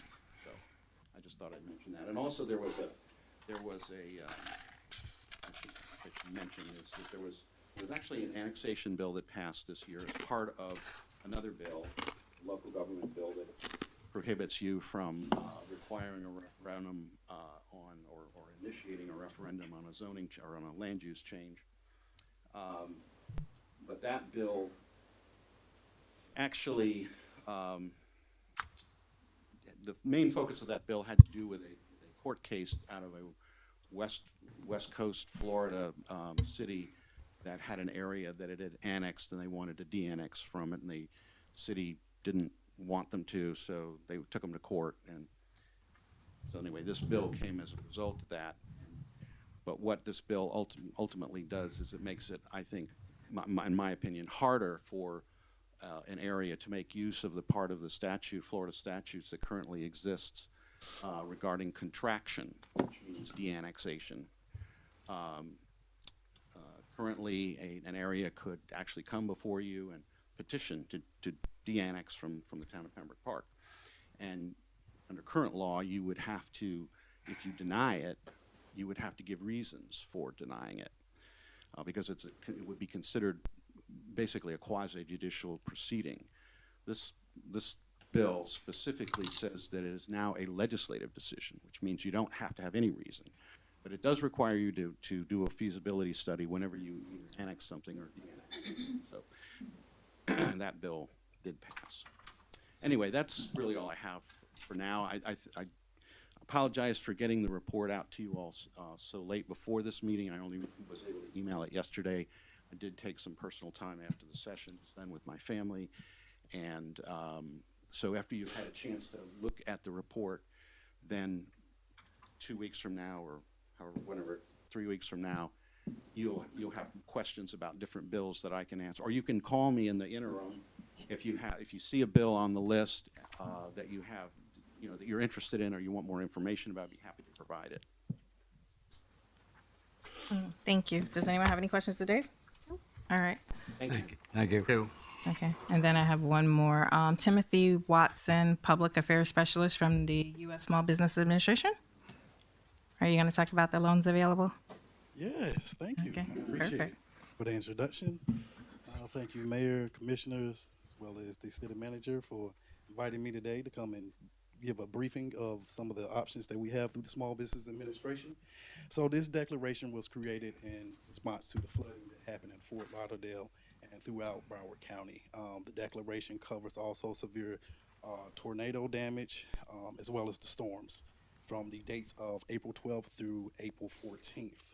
We have physical damage loans that businesses, nonprofits, homeowners, as well as renters qualify for any form of property damage. Of course, homeowners and renters are going to differentiate from the businesses and the nonprofits because they are a business and they might have machinery or other equipment that has been damaged, and they do qualify for financial assistance to be able to get back to 100% of whatever the damages that were. The deadline for that is June 26th. So we're trying to get this information out to all cities and municipalities throughout the entire Broward County. And it's a lot of cities to cover, obviously. So you will probably see myself, or two of my colleagues out here trying to assist and getting this information out here. We also have economic injury disaster loans for working capital. And these are only for nonprofits and businesses. Basically, any type of financial applications to payroll, paying rent, anything that actually was taken away as far as the business and the nonprofit being able to obtain that normal funding due to the disaster of the flooding or the severe tornado. Now that deadline is extended in a longer period of time from January 29th, 2024, so people have an extended amount of time to actually apply for that. I did leave some information here as far as the fact sheets are concerned. They have it's very in-depth about everything that we cover and as far as the background of the information. Now, the eligibility requirements essentially start off with the ability to repay and the credit history of the individual or the business entity type, just to let you know. There is collateral requested only on loans that go over $25,000. The interest rates are low and they are fixed. They can never go up. For home loans and nonprofits, the interest rates are 2.375. For businesses, they are 4.0. The interest rates for the first year of activity is deferred for the first 12 months with 0% interest. You can get up to a 30-year payment plan if you choose to. It doesn't necessarily have to be 30 years, but you have up to that time frame. And just to go over, we do have disaster recovery centers, business recovery centers, and mobile recovery centers. These centers house FEMA as well as the Small Business Administration that assists with being able to have individuals go in and apply for these loans, as well as working with FEMA as well, some form of grant assistance. These locations include currently right now Lauderhill, the Sankin Community Center, Mobile Disaster Recovery Center in Fort Lauderdale, St. George's Community Park, a Mobile Disaster Recovery Center in Dania Beach, the library and City Hall, and in Fort Lauderdale at Memorial Park. You can apply online at disasterloanassistance.gov. You can apply in person at one of these disaster recovery centers or call on the 1-800 number, which is 1-800-659-2955. I wanted to be brief because it is dense. It is a lot of information, and just provide some of this information, regardless if there have been injuries here or not. Unfortunately, Florida always get hit with some form of storm, so the information doesn't necessarily change. The dates of the deadlines do, though. Could you provide us with a written copy of the phone numbers and everything so we can post it on our website? Yes, absolutely. Okay, And perfect. I'll be in touch. I'll send you some additional Perfect. information. I'll send him the press release. And again, the deadlines were 6/26. That's the deadlines. You said the deadline for that was 6/26. Yes, hold on. Let me go back up to make sure that's accurate. Yes, 6/26. That is for the physical damage, and for the economic injury disaster loan, that is January 29th. The fact sheet and all the information that I send virtually, it'll have all of those dates on. Oh, okay, great. Thank you. And we'll put a link on our website. Have anybody reported severe damage in our town? Have anybody heard? Not that anybody's reported to us, but sometimes people, they don't necessarily report it. So I saw some flooding over there on South Park Road, but I think people dealt with it Nothing with has- some sandbags, and yeah, I didn't hear any. I think they're so used to it. You're prepared. Yeah, on not it was Park Lane. Water was getting into them, but nobody told us about any damage. I guess they may be used to it by now. I think they keep their. But those are businesses, and they're small businesses, and they could probably benefit from this. Yes, and anyone that you know of, because this is your city, please let me know of its organizations you think I should talk to. Help provide a segue for the Small Business Administration, especially the Chambers of Commerce. That's all we ask, and that you post the information so individuals who may not know about the Small Business Administration will have this information. One last thing, we do have a referral process with FEMA. Individuals can apply with FEMA and try to get funding through them, but if they don't get all of the funding that they need, they can be referred to the Small Business Administration for additional funding. And if they do not still get all of the funding that they need through the Small Business Administration at that point in time, the Small Business Administration will either refer them back to FEMA for additional funding, or when we're working with city municipalities, you have information that they're unaware of, and we try to get that information and provide it to them. Right. Thank you. Any other I'm good. Thank you. Good. Thank you so much for coming. We look forward to working with you. Okay. Okay, so we are finished with that. So now we're going to go on to number 15. 15.1, public censorship. Clerk Commissioner Hodgkins. Hello, everybody. It kind of disheartens me to even have to bring this forwards, but the item I'm about to address in relation to one of our fellow commissioners, Jeffrey Jacobs, actions taken in his official capacity as an elected official. His public behavior, including but not limited to verbally assaulting and harassing members of the commission and the town staff, have constituted violations of the town's code of conduct, adopted pursuant to Resolution 2020-090, dated December 9th, 2020. The troublesome behavior by Commissioner Jacobs in his official capacity has occurred in public meetings, town events, social media. Commissioner Jacobs, in his official capacity, continues to provide members of the public, the media, misinformation on the town's agenda, resulting in credibility concerns for the town and affecting the town's administration to fulfill its obligations under our charter. I'm requesting this commission to give direction to the interim town attorney's office to use testimony of the public and the commission to draft articles of censure in relation to Commissioner Jacobs and place them on the June 14th, 2023 agenda. I would like to move that forward, Definitely. Ms. Mayor. Definitely. I appreciate it. Thank you. Does anyone have any questions? Nope. No, that was clear. Okay, perfect. If All I right, may, thank you. Mr. Mayor, Commission, Yes. to Please. that item, just as a matter of procedure, the Clerk Commissioner referenced a censure process. It's censure, C-E-N-S-U-R-E. It's a parliamentary process. It's essentially somewhat of a predicate to a public reprimand, which is what these censure proceedings provide for, both under Robert's Rules and general parliamentary procedure. As part of that process, the allegations that were raised by the clerk commissioner do provide for a response by Commissioner Jacobs. Under the censure process, there's certain due process that a member is entitled to. It does require the consideration and adoption of what are referred to as articles of censure, which typically come in the form of a resolution. The clerk commissioner has laid out certain allegations. With the commission's permission, I'd like the opportunity to work with the clerk commissioner, as he has outlined, to craft articles of censure or a resolution consistent with his intent and his discussion for the commission's consideration on the 14th. Okay, that works. Thank you. Appreciate your work on that. Thank you. Okay. Thank you. Item 15.2, Code of Conduct Ordinance.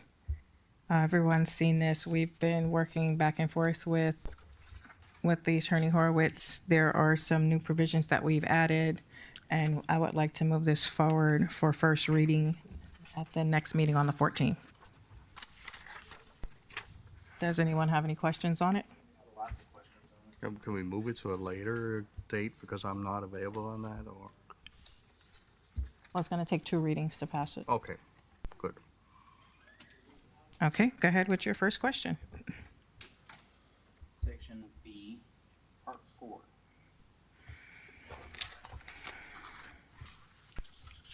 Section B, Part 4.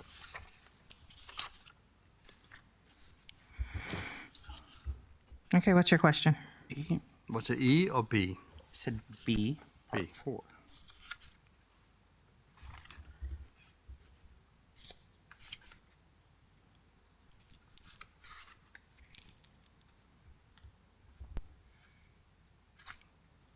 I need the Jeopardy song right now. I need the Jeopardy song right now. That's very unprofessional.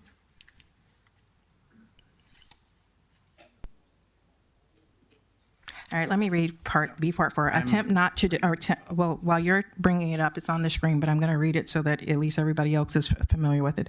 Attempt not to abruptly interrupt each other or members of the public during town commission meetings. Only the chair, not individual commissioner members, is permitted to interrupt a speaker during a presentation. However, a member may ask the chair for a point of order if the speaker is off the topic or exhibiting behavior or language that the member finds disturbing. So on that item there, if you pull up Cornell's law, that doesn't actually correlate with Robert's Rules of Orders. If you pull up their site and match it with Robert's Rules of Orders, there's multiple reasons to interrupt the speaker's motion, to get information about the business, point of information to get about the business rules, or a parliamentary inquiry. If you can hear safe reasons, comfort, or question the question of privilege. If you see a breach of the rules, point of order. If you disagree with a particular or disagree with the president of the board of the ruling and appeals, if you disagree with the call of a unanimous consent, object. So there, that is in conflict of the Robert's Rules of Orders. It doesn't follow along. May I just to, again, try to respond, and just a general overview of this particular ordinance. Clerk Commissioner Hodgkins earlier referenced resolution, I believe it was 2020-090, which was a resolution this commission adopted back in 2020 to embrace a code of conduct for the mayor and the members of the commission. The ordinance before you this evening is essentially a codification of that resolution. There are some tweaks to the ordinance. There's some revisions to the language in an effort by my office, in conjunction with conversations with several of you, to make this ordinance more enforceable. The reference point that Commissioner Jacobs is referring to was taken directly out of your existing resolution. Your current resolution says specifically that only the chair, not individual members, is permitted to interrupt a speaker during a presentation. That is not new language by our office. That is language as in your existing resolution. Section 5 violates free speech. Section 5 says refrain from using profanity, intimidation, making despairing remarks, and using abominable attacks towards each other or towards members of the commission or any setting, including but not limited to town meetings and social media. This is very vague, and it does infringe on the First Amendment.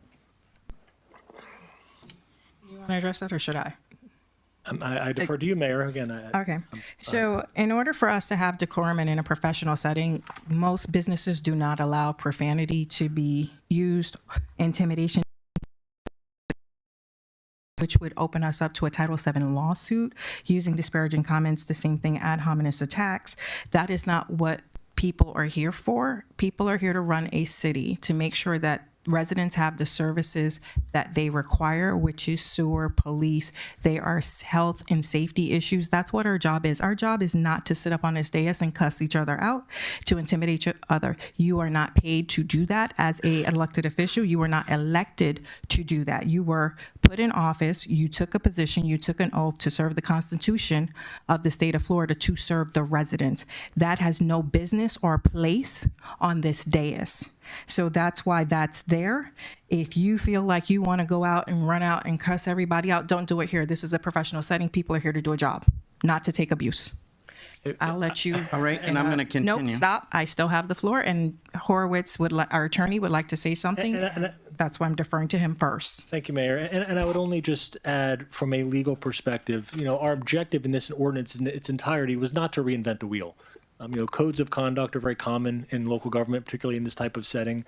The language that the commissioner referred to was taken from several other codes of conduct in the state of Florida that we reviewed.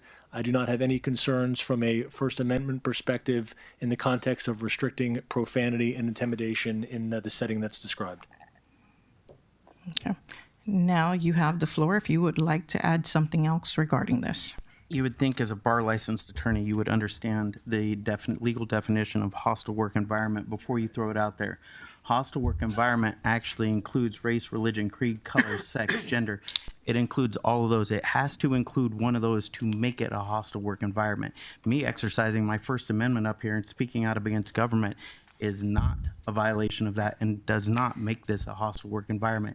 It has to include one of those particular items for it to actually be legally considered a hostile work environment. People are not here to be intimidated by you, regardless of anything, but you do seem to have a tendency of going after women. So that would constitute a classification of discrimination based on sexual orientation. You've done that with those you're making videos. an allegation against me currently. I am saying that we are looking forward to moving this town forward and not going backwards. We are here to do a job, which is to serve this community. We are looking to put forth rules in place so that we can do just that. We currently have an agenda with how many items that are actually not items that are here to bring forward the town in a positive direction, but again, to harass, intimidate this commission. So we would like to put some things in place, and they were actually already in place. Unfortunately, we don't have a full commission that's actually willing to abide by the rules that this commission voted on, and you actually did vote on this. So we would like to enforce that so that we can move this town forward, and we would appreciate that, okay? So, commissioners, since you've been here, since the very first meeting, you've seen me relentlessly be attacked by the town clerk, by the mayor, and by HR. At every single meeting, there's been an incident. The first was with the town clerk, where she sat up here going and continuing. It wouldn't stop, even after the gavel was rang. And the town manager asked her to stop multiple times, but she continued. Every single meeting, you can see the mayor continue her attacks towards me, and you also see the unprofessional continued behavior on behalf of the HR director at every single meeting. Now you've come up with this complaint against me. That will happen. It will be investigated. We'll go through it. It's going to happen. Just you keep adding to it and adding to it and adding to it. So, I don't know when it ends, but you keep making false and malicious allegations of me attacking certain genders. It's nothing to do with that whatsoever. I'm exercising my First Amendment to speak out. Or what are you attacking me for? And every single one of us sitting up here are involved with government. Every single person here in this town is involved with government. Every single one of us here is under the First Amendment. You can speak out against them. And that's what I'm doing. I'm exercising the right, working in the best interest of the residents of Pembroke Park.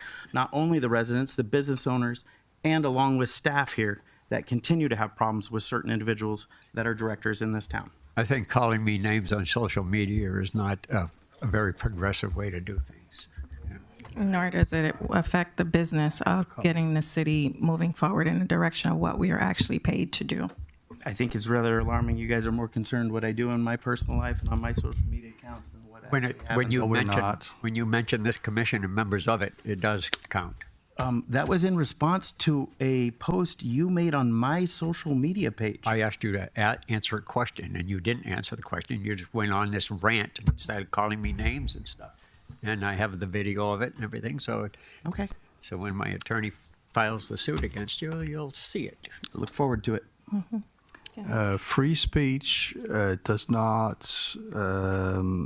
free you from your responsibility to speak the truth. Okay. Next item. Oh, I still have more. I know, I'm waiting for you to go on to the next item. D2.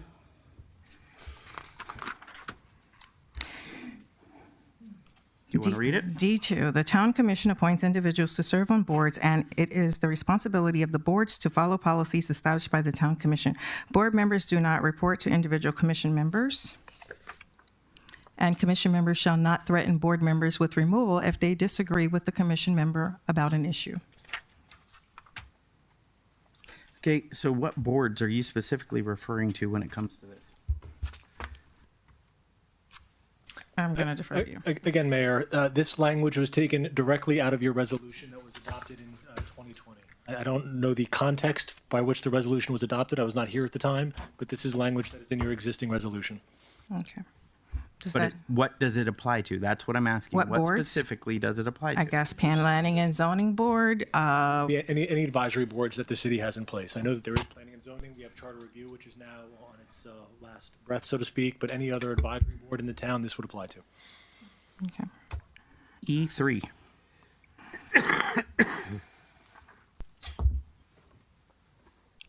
Public censorship. Yep. We just discussed it. And there's certain procedures that have to be followed when this is exercised. The commission does not have the legal authority to do anything right now. You don't have the ability to shut off my microphone. You don't have the ability to have, or the legal right to have me removed from the meeting. You don't have the right recording so the public doesn't see what is actually happening and going on. Those are all violations of the First Amendment right to free speech. That is not the case. Would you like to address? Just a couple general observations. Again, public censure is the appropriate and legally available recourse when it comes to a collegial body, any collegial body, both at the state, local, and federal level, when it comes to reprimanding or imposing penalties on members of its own. With regards to streaming in the First Amendment, there's no legal requirement that the city commission, the town commission, stream its meetings. There is no right or legal entitlement to view commission meetings online. There is no legal requirement that we broadcast our meetings on television. All that the Sunshine Law and all that Florida law requires is that there is public access to our meetings. We're in a public building, the doors are unlocked, we've satisfied our legal requirement with regards to access. Did you also like to explain time, place for? I'm sorry, the time, place, and for Time, First place, Amendment. Well, when it comes to a First Amendment restriction, as we know, there are three standards when local government imposes rules that infringe upon First Amendment rights. Any rule that's imposed is subject to the highest level of scrutiny. It's referred to as strict scrutiny. There are what's called time, place, and manner restrictions that are legally permissible. You can impose a restriction on someone's First Amendment right if it is the most narrowly tailored attempt to serve a legitimate governmental purpose. So there's a legal standard when it comes to these types of rules. I'm confident that this ordinance as drafted and your resolution that it is reflected from 2020 would pass that muster. Okay. Item number 4. Any unlawful penalty deemed to be reasonable and appropriate by the town commission. I don't have faith in this town commission for doing what is right at all. I really do not have faith in this commission whatsoever when it comes to penalties, anything going forward. So there's huge integrity issues going on, and it really causes a lot of problems. So when it comes to penalties, I don't think the commission really has any right to be enforcing any penalties. Anything else? Your one vote.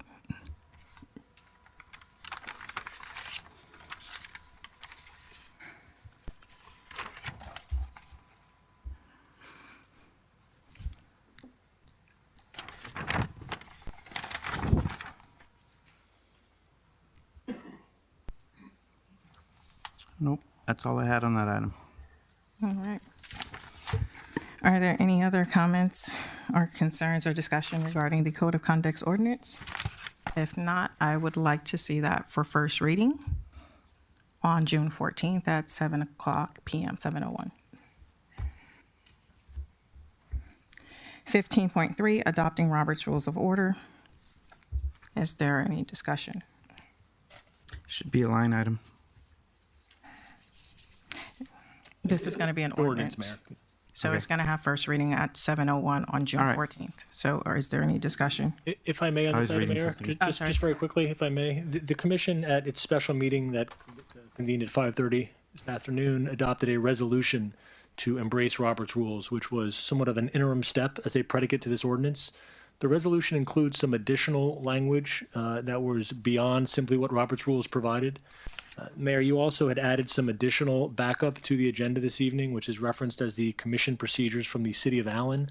There are a number of other general commission procedures that we've circulated to the town clerk in recent time, and I believe the town clerk back in 2019, if I'm not mistaken, had offered some fairly detailed procedures by way of a memorandum, which I'm told were adopted by this commission. I don't think I've seen a resolution or action to that effect, but I'm told that there were some procedures that were adopted back in 2019. With your permission, Mayor and Commission, I'd like to take those various procedures that the clerk had presented that are included in your backup and enhance the ordinance that's before you this evening, so you see something with greater detail when it comes to procedures on first reading on the 14th. Perfect. Does anyone have any questions on that? No. Okay, so we'll set that for first reading at 7:01 on June 14th. Thank you. 15.4, Commission Chamber renovations.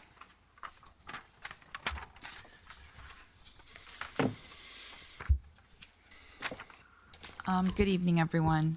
I just wanted to bring this forth. I spoke to the mayor, and we actually went and visited a couple of locations to see what was our best options with the dais, and to bring forth some changes that could be very beneficial for utilizing this current space for the town. I'm going to show you real quickly just some of the slides of what we looked at, and this is just so you have examples of what there is, what our chambers could look like.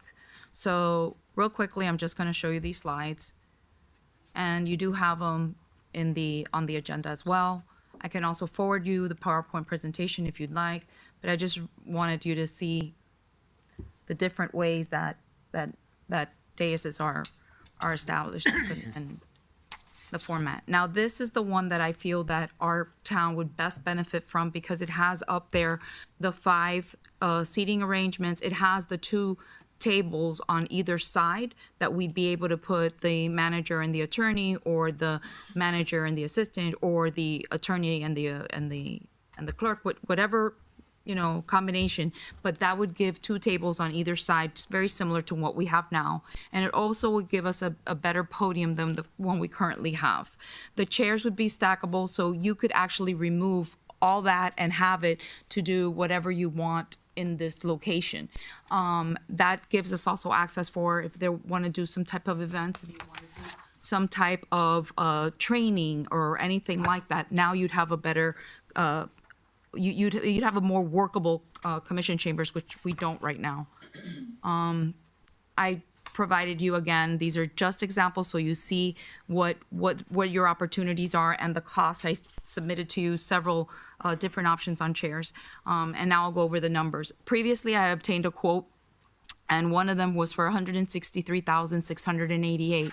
Now, understand, that is a complete removal of the dais. It is a complete including the lights, the flooring, the walls. I mean, this was state of the art. In addition, I got another quote, again, $169,000, again, huge remodel. I'm not asking for that at all tonight. I received a third quote, which was for $21,000, but it lacked some of the things that I think we need to, put together. So these were the quotes I received. Now, this is my proposal to you. You guys give me guidance. What would be the best affordable and based on our timeline and staying within our purchasing procurement process, we would be able to, in June, when you take your hiatus, we'd be able to remove the flooring, remove the chairs. We'd go ahead and we'd do the walls to where they're smooth. So then now you'll have at least this whole section here where you can utilize moving forward. Then if the amount to redo the dais exceeds 25,000, we'd go out for an RFP. And at that moment, then we'd ask for the building of that exact dais that I showed you.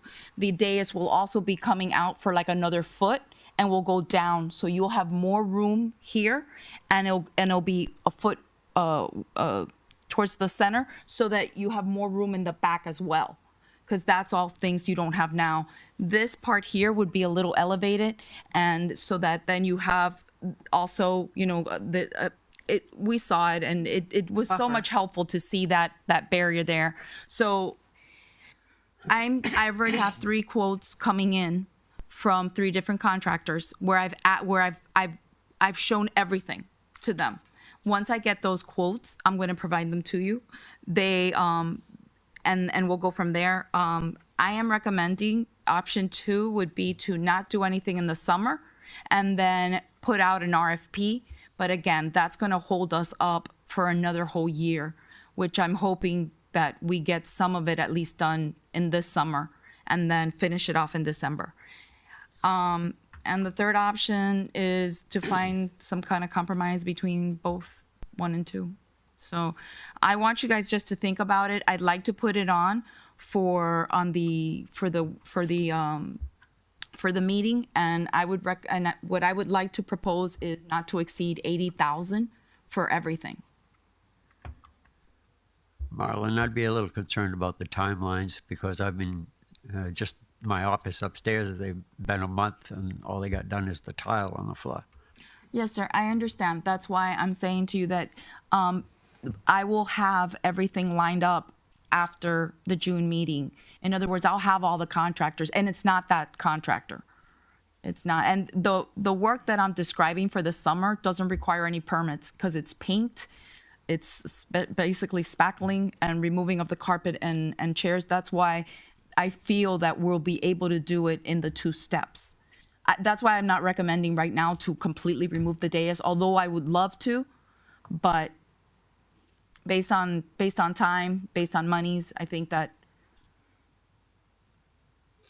All right, get us the information anyway that you're going to forward to us, and Yes, sir. we'll go from there, I guess. Okay. Anybody have any other questions? I do. So this is a new commission. And the commission isn't fully aware of what's going on with the town when it comes to public works, public services. The systems in our town, our sewer systems, water systems, everything's been neglected for a very long time.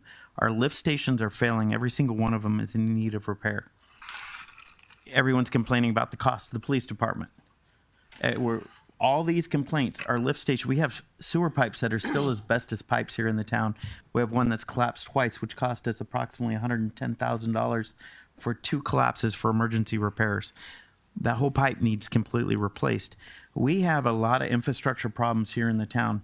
I don't think remodeling the chambers is a high priority for the town, and I believe it's fiscally irresponsible of us to put any money into it. This room works fine the way it is. The money needs to be invested into our infrastructure here in the town, into our sewer systems and lift stations properly, not beautification of a room that we sit in, twice a month. I actually agree with that. I would rather see money spent on the lift stations, especially 17. And just a point. They're one 2 point to separate prove it. funds, just so you know. 1 point to prove it. How much was the repair or how much were we quoted for the AC just in town hall for repair? It was phenomenal. JC? It was about 500,000. Yeah, $500,000 just for that. Right. The roof on the building on the top, still not complete. No. Still leaking. We have so many more. Still leaking? We have a guarantee on that. Is it No. It's been patched up. It's not leaking, but the whole thing still has to be done. So It's not leaking in the police department anymore? from my understanding, it's not. Nobody's told me. Is it still leaking? Okay. Okay. But this is my point. Infrastructure in our town is failing. Our lift stations are failing. Our sewer system's failing because of years of neglect. It's fiscally irresponsible of us to spend money fixing and painting and cleaning up this room when it works functionally fine as it is, when there's other priorities that we need to be putting money into in this town. Okay. I'm going to basically state that lift stations are not coming out of the general revenue. There's a sewer fund, there's a stormwater fund. Those things are used to pay for that. The money that we get from those go towards paying for those things. This room here needs major renovation because of the fact that we can't provide services to the community because we don't actually have adequate spacing for it. And then with the fact that the police department is taking over half of the lobby is where we do a lot of our events for our community, including our book bag giveaway, our toy giveaway, and things like that. We will not be able to utilize that because you've taken 5 feet of the lobby for the police station. As far as costs are concerned, we are trying to do this on the most economic way of doing it, which is why we're just looking at doing the walls and the carpets. The carpets are old, and there's all kinds of things in these carpets, and getting rid of these chairs so that we can have foldable chairs so we can open up the room to do services like expungement of records, to do citizenship drives, to do the back to school giveaway, to do the toy giveaway, to do events that the community needs and provide services. They would like to be able to utilize this room because we don't have any facilities in the town that's multifunctioning for the community. So does it come out of the general fund? Yes. And there is money allocated for it to do it. So that's why we were looking to move it forward so that we can have the facilities and there is money for it to do it. So that's one of the things that we're looking at. We're not looking at spending $100,000 right off the bat. We're looking at breaking it down so that we can get the most bang for our buck within the time frame that we need, so that we can make sure that we have our back to school giveaway in August and have a facility so we're not standing outside in 100-degree weather. Yeah, I would just think that any deal we make with any contractors, that that we put a time limit on it, and we hold their feet to the fire. No, we will be. I mean, we're definitely looking at, we're not trying to spend $46,000 on some doors either. We're looking at trying to get this done for the cheapest amount possible and then the fastest time frame so that we can actually have this up and running by the time we come back from vacation. JC, how much money in our current budget has been allocated for renovations of town hall? Our renovations of chambers? We always have, I'm sorry. Go stuff those cigars. We always have monies for renovations in there. I don't know the exact amount, but Roy can, because we've been slowly chipping away at the offices. And That's the question again, sorry. How much money in the current budget is currently allocated to remodel the chambers? In the current budget to remodel the chambers, there is $0 allocated for remodeling the chambers. Is there money in the budget to do this? Money available. Historically, since I've been here, I would say that the 98 or 99% of the ARPA funds have been used for the police department and some other stuff. But that money is available if this project, would like Qualifies. to move on. Other than that, it's hard. It will be hard to find operating dollars to move forward with this project. But the ARPA dollars are available. And how much is available in the ARPA fund? About $1.7 million. Okay, so we can't find $25,000 or $50,000 to fix this commission room? yeah, we can, whatever you want. So what do we need to The money do? better. We can use the money better, wisely out of the ARPA funds. A lot's been allotted for a lot of different items that I have coming up for discussion that still haven't been purchased or bought. Could we return some of those cars that are not being utilized by the police department? Because I know there are About 3 cars about there the space that haven't been assigned. space that we could use for other events than just having these stationary chairs. It'd be good to clean these chairs out, have space to use. I think it might be in the best interest to put it on the next budget as a budget request item for the next fiscal budget, so we make it through this year. Well, we can Possible. we can agree to disagree. I mean, I'm spending $1,500 right now to do the citizenship drive at the school. right now. So, I mean, I don't know what we're going to do. Are we going to stay outside and rent an air conditioning unit to do this toy giveaway for the kids or for the school supplies? I mean, the chairs need to come up. I mean, we can break this down into a $20,000. We have savings also from not having a full commission that was budgeted. So there is money available. I'm going to leave it up to you guys. I could get some volunteers. We can take them chairs out on a weekend. They'll be gone. We can do that in a weekend, eh, Mr. Bill? If you Even will, the guys are smiling. Our public works guy says they're up to the task. If you- Even our officers are smiling. They said they're up for the task too of pulling out the chairs. Can we get some, can they pull out the carpet and we can do it in-house too. Madam Mayor, Yes. allow me to come up with a plan, and present it at the next meeting, and with funding and everything in there, okay? Okay. I'll come up with a strategy. I have a drill. Let's go. I have a drill. We'll use it. Good idea. Okay. 16.1, lift station number 17. If I may, Mayor, just sorry. before you move on to discussion, if I Yeah, could sorry. take a point Definitely. of privilege. Yes, I'm sorry. I forgot about that. Thank you, Mayor and Commission. With regards to several of the discussion items, it's my job as the interim town attorney and it's my responsibility to advise the commission if I see any item on the agenda that might potentially compromise the town's legal position or expose the town to any potential liability. And it's solely with that thought in mind that I have a couple concerns about a few of the items that have been placed on the discussion agenda. As the commission is aware, there's an investigation that's currently pending relating to Miguel Nunez. In addition to the internal investigation, the commission may be aware, there's also an EEOC complaint related to the matter that's pending. Mr. Nunez, as we know, has resigned from the town, and it's in the town's interest from a legal perspective, in my opinion, to allow those investigations to be completed and to allow the EEOC complaint to be resolved through the town's Insurance Defense Council. Given the serious nature of those two particular issues, I would caution the town against any public discussion regarding Mr. Nunez this evening. Similarly, I'm obligated to advise the commission against publicly discussing the termination of the former police chief, as well as Ms. Brown. These are decisions, as the commission is aware, that were well within the discretion of the commission and administration respectively, and they were made lawfully in accordance with the terms and conditions of both individuals' employment. I'm not aware of the nature or the intent behind these items, but I would caution the commission against publicly discussing any employee whose employment was terminated by the town. There's also one item on there that makes a reference to criminal activity. I don't know what that is about.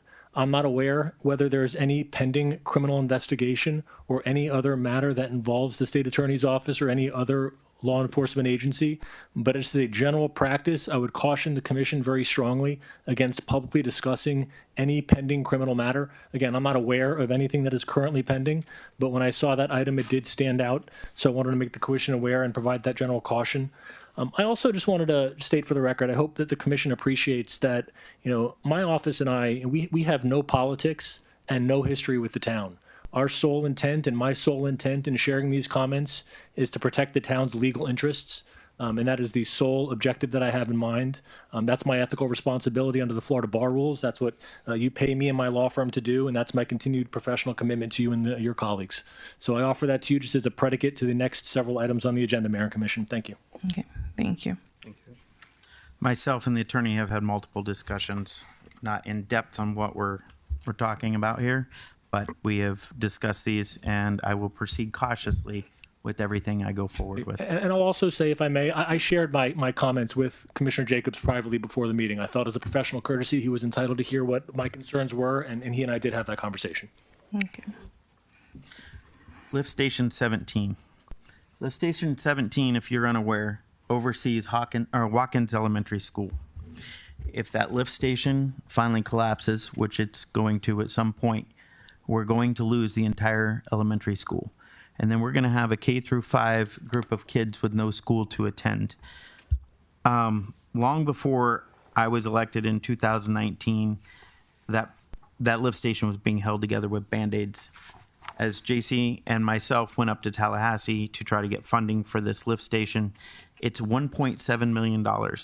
We have everything, the plan, the design, everything's done. The only thing we need left to do is cut a PO to have the lift station repaired. Over the last 4 years that I've been here and the last 2 Hodgkins has been here, we've been Band-Aiding, duct taping, Bondo, two-part epoxy, bubble gum, everything it can to keep that lift station up and functional to keep those kids in the school. It's not going to make it much longer. We have the funds, we have the ability. This needs to become a priority because what I'm seeing out of Tallahassee is if we sit here and wait and wait and wait and wait, we're never going to see this. We have the funds available. Critical lift station in the town because this involves the infrastructure with one of our elementary schools. I don't know about you, but I don't want to stand in front of the media and say we didn't do our best to fix a lift station. That's why these kids aren't going to be able to attend school this year. So I'm requesting the commission to go forward with the repairs. And Roy, can you come up for a second? In our sewer fund, what do we currently have? In our sewer fund, we have about, in the Reserve total? reserve about 4 million, but between both funds split, there's about $11 million available. So we have the funds to do it. This is one of those items that I believe it is in the best interest of our town, our residents, and even the residents of West Park to fix this because all our kids go to these schools. If I may, I think it's a great idea. if I may, I'm going through the budget process right now. Unfortunately, Mr. Ghani started on Monday. I've not been able to meet with him. My plan is when I do meet with him to consider these items for the budget process. We have the consultants and get it done. We haven't had a director, but now we do, and we have a meeting set for Monday, a 4-hour meeting to discuss all of it. Well, then I would ask for this to be a line item on the next meeting. We have discussion and you guys have that meeting prior to the next commission meeting. Yes, our meeting is set for Monday. It's critical we get that lift station repaired. Mayor, if I may, prior to the election and the new commission taking office, this commission or the previous commission approved the design of this, and it's still being designed. The design is not complete yet. It's started, I believe it was February. I think it's done. I'll double check. Aleem was just. The meeting is scheduled for Friday. He's meeting with the engineers. That would have been the quickest design. It was a priority. Okay. Okay. Is there any other discussion on lift station 17?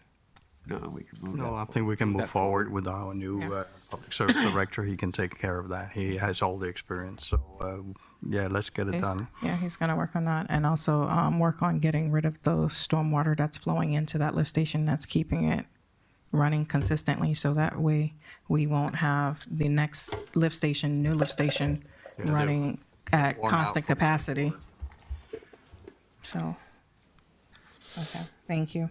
Number 16.2, retaliation, police chief, mayor, commissioner Jacobs. This is actually part of 16.5. We'll just move that down to 16.5 and combine the two. Then go ahead and let's do 16.2 and 16.5 together and get it over with. Let's do 16.3 first. Nope, you already called 16, I already called 16.2, so go ahead and do 16.2 with 16.5. All right, 16.2, Excuse me, 16.5. Attorneys just advise us not to discuss this? We're not discussing it. He's Mr. Jacobs wants to. I'm discussing it. I know where my limits apply, and I will not go over those. So, discussion of Police Chief Howard and the termination. I brought up retaliation last meeting when I was censored. My microphone was turned off. The mayor was requesting I be removed. That's not true. The clerk cut the video.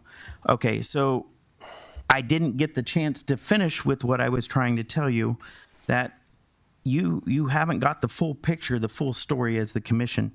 You haven't got the fact that the town manager has brought up 3 times now to terminate the police chief without cause. Back about a year ago, it was brought up.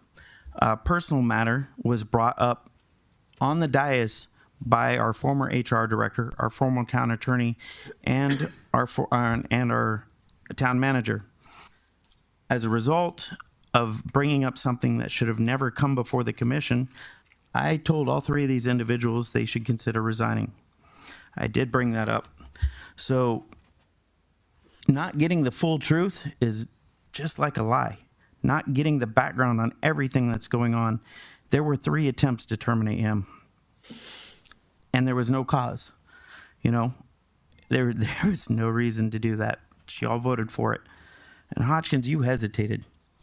You know it wasn't right to do it. No, that wasn't why. I hesitate because I like the man himself. It doesn't mean that he should have been in the position he was in. He should have never been hired as a consultant and then proceed to be the chief. It's conflicting just in that. Well, when you have one person who designs a police department, there's no better person to run it than the person who designed it. So we will agree to disagree on that. So along with this, there's another issue that came up. The very first meeting, Eric, you brought up the fact that we're looking into going another direction. When I was out at the food drive, one of the residents was extremely concerned after they had a run-in with you, Mosfika, when you told him the commission, we were considering going another direction with the police department and going back to BSO. We have residents very upset about that came to me and asked me if we are considering that. Well, we have not had that discussion on the dais. I was told last week that 3 of you have met with the sheriff. And then reading a news article that came out last week, the mayor was quoted that we are looking into going another direction. So that's now 3 times now I've heard the question, we are going another direction. I don't recall us having that discussion of going another direction or going back to BSO or any that discussion of the sort. It's got residents alarmed. And then the fact that police chief was fired without cause, that's really alarming. That's upsetting to the residents. And I know you guys don't have the relationship I do with them, but you need to talk to them. You need to spend time with them. You need to go out to the park and walk with them and meet them. They're extremely concerned what's going on here with the police department. I got to remind you that we just had an election and they voted the 4 of us in. Same thing. We are elected, right? We're elected, not appointed. If we're not connection with them, how they are give us election, how they give us our vote. Then you're gonna tell us we still this place, still the vote was not correct. Using the term "we" that we are planning to go another direction. It's not a we. So If do you have a planning, any of proof? you. Everything you're saying, some of the things coming is lying. Do you want me to bring him forward? Yes. Okay, next time I run into him, I'll bring him forward and he will. Okay, so just come with the proof so we can see. Conversation you had with him. It's not a problem. You know, there's no reason to be hostile. So Nobody is there. Like We're not right. threatening anybody here. We're not being. Everyone has their own opinion on this dais, and people voted on us because of our opinion and our having interaction with us. We are allowed to express our viewpoints because each one of us is an individual and we have our own personal viewpoints. If that was the case, we wouldn't have 5 different people up here to represent the districts. We would just have you. So now that there are 5 other people up here, everybody has their own opinion and they're allowed to express what they feel, and they're allowed to vote their conscience and their heart and what they feel that in their mind of what they want to do. then use the term "I," not "we," because "we" refers to the entire commission. We work together as an entire commission. I work as an individual commissioner. You work as an individual commissioner. All 5 of us work as individual commissioners. But when we speak to the public and we speak our opinion, it's your opinion or something that we've discussed here on the dais, because we have not had a discussion of going back to BSO, but apparently a couple of you have. So I'm going to state for the record, I have not seen Sheriff Tony in 3.5 years. So I am going to state that for the record. If anybody has any pictures of me being with Sheriff Tony, I'd appreciate seeing that because And I have no contact with. I haven't seen him in 3.5 years. I would love to see him. So if anybody could get me an appointment, I would also appreciate that. Thank you. Okay, go ahead. I don't know. Have you guys met with Sheriff Tony either? No, I'd like to. So if you would like to schedule that with whoever said that we've all met with him, could you, pass that forward and schedule it for us? We'd appreciate it because we don't have communication with him to have a meeting. Well, that's not the information I was provided. So Well, you have it right going here off the from us. information I was provided. But get the facts before you say that, because you're literally making false statements against us. Okay. And that is a problem. You keep doing that, and then you're saying that we're attacking you, but we're defending ourselves or stating for the record the truth. So, I mean, I think if you're going to present something before this dais, it needs to be the truth. It needs to be actually. They do based have a on log fact. of everybody that meets with the sheriff. I will get a copy of that. Please do. I got some public record sitting out there right now. I Go will ahead. get record of it. Not a problem. Perfect. Thank you. Appreciate it. I have a short comment here. I know the police officers here know that I want this police station or force to succeed. But I also have made it clear that we have to afford what we're doing, so we cannot invest in things that will break the camel's back here. I mean, we really have to be fiscally responsible, and the police force here is doing a fantastic job. We need to afford it. We need to afford it. And going back to PSO is not on the agenda right now. It's not. But if the police department fails, either because of misconduct or budget overrun, we will have to consider that, because we cannot go without policing. And that is the situation right now. Just keep in mind that new contract with BSO was discussed at 5.4 million, and it has an automatic 5% increase every single year. Just like the fire department, it's got that 5% increase built into the contract every year. I believe the union does too, don't they? When they with our officers. I'm not sure what the union agreement is with us, but we have their pay increases already put into place. I'm pretty and sure it's already the same. already put into our budget. They were there already. You want the? You sure you don't want the floor, Roy? You have a no. You got the numbers, Mr. Man. Okay. Okay. Is there anything else you would like to discuss on this police chief discussion? Nope. Retaliation, police chief, mayor, commissioner. I'm also wanting to understand, why does it say mayor, Commissioner Jacobs? I didn't. I was trying to put this in on one item. It ended up being two. I have no idea why.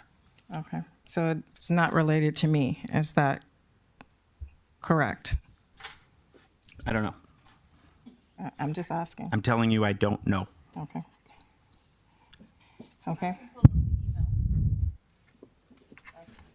We can just move on to the. Yeah, I let's think not we get should move into on. it. Move on, please. All right. Okay. Okay. I mean, I just want to make sure that we're clear that this wasn't my item. I wasn't bringing this up, nor was I involved in it. It says Commissioner Jacobs right next to the item. It also says mayor. It says retaliation, police chief, mayor, Commissioner Jacobs. I don't recall why it was supposed to be combined or supposed to be as 16.5 is written. Okay. We're going to sit on and talk about it for about another hour? We're going to move on. Okay. I just wanted to clarify. 16.3, commission form of government discussion, Commissioner Jacobs, town charter. All right. If you all look into the town charter, we are a commission form of government. There's a couple forms of government, but we are a commission form of government where everyone up here is of equal power, equal vote. There's not one vote that is more than anyone else's. We have 5 equal voices up here, and that's it. This is not a dictatorship. And from the outside looking in at the last few meetings, it's being run as a dictatorship. Were you here last year? Okay, you didn't do anything. I asked questions multiple times. You sat here. You wasted $150,000 of town money, I learned a- and you I learned didn't a do lot. anything for 2 years. Not from you, though. What did you do? 2 years. What did you bring forward? Nothing. stop. But listen, we're a commission form of government. We're not a dictatorship, and you guys are being led around by a tyrant. It's very obvious to everybody. You have no voice. It's one voice. It's the mayor's voice. It You're chewing continues to rocks come right from the mayor. You need to go watch the videos. You need to go sit and watch our meetings and really look into what's going on. This is coming from outside the dais. This is coming from outside me. This is coming from questions to me on a continuous basis.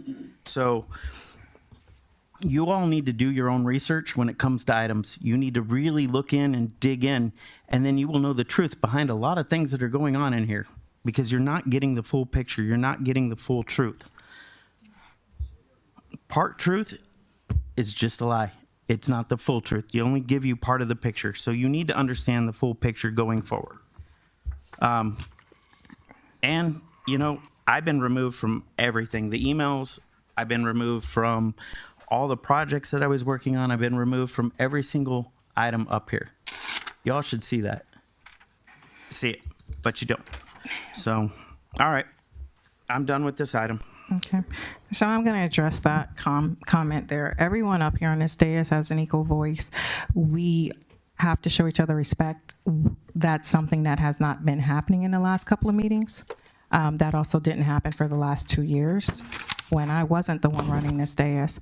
I ask questions of each of these commissioners when we're discussing items to make sure that they're comfortable with it. I make sure that this is a learning environment because you do have 2 new commissioners.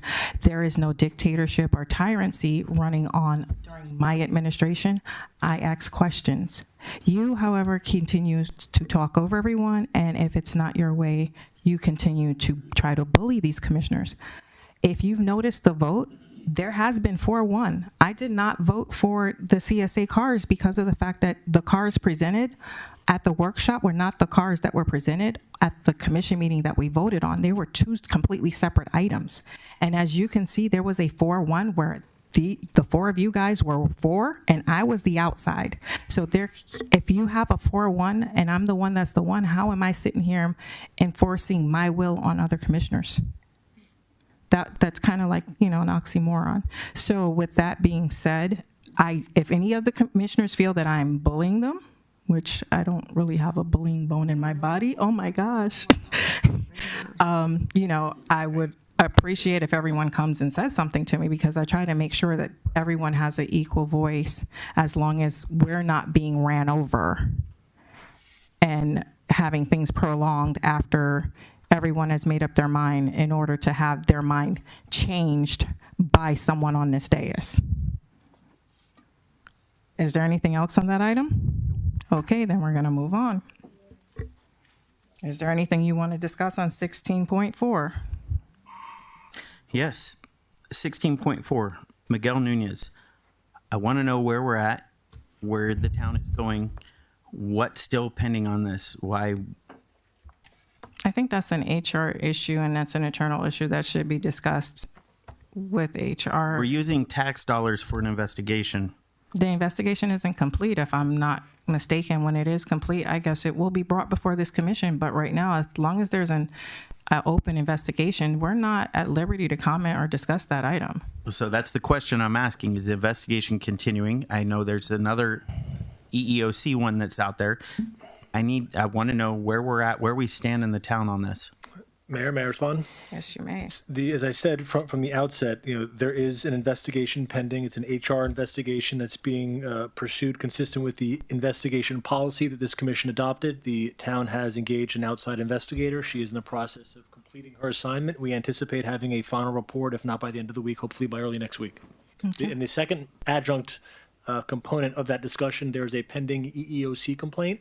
Again, connected with Mr. Nunez. The town is represented in that matter by Insurance Defense Counsel, Johnson and Selmo. They are diligently representing the town in defense of that matter. Does that answer your question? Yep.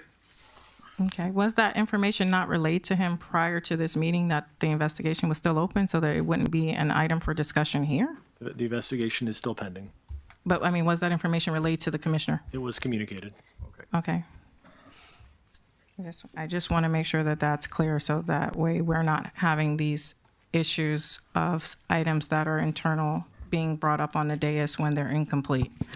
And Commissioners also need to know what's going on in the town, and not knowing, because this has started before they were all here. So there's money being spent that they are unaware of the situation, what happened, you know. So are most of us. We haven't seen the complaint. We don't know what's going on. We just know there's an investigation. I just want to know where we're at.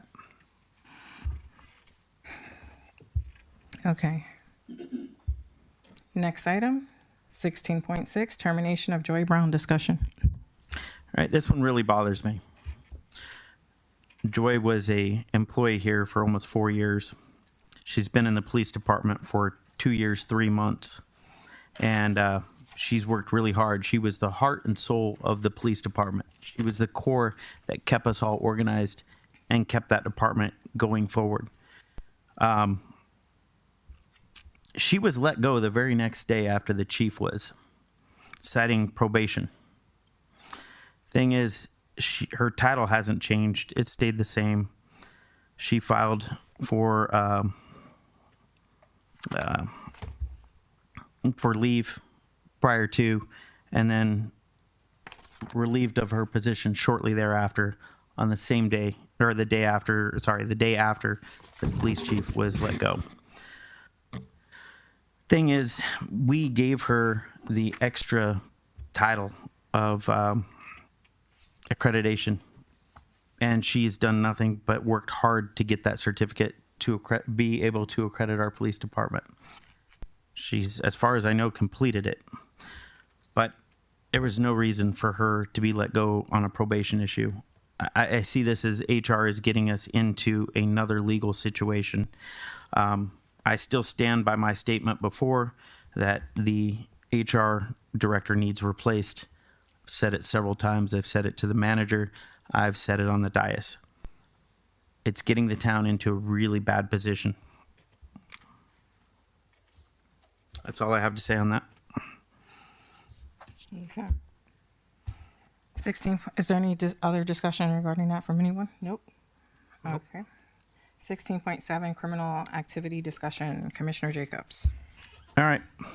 Memorial Day, May 25th, 2020. I'm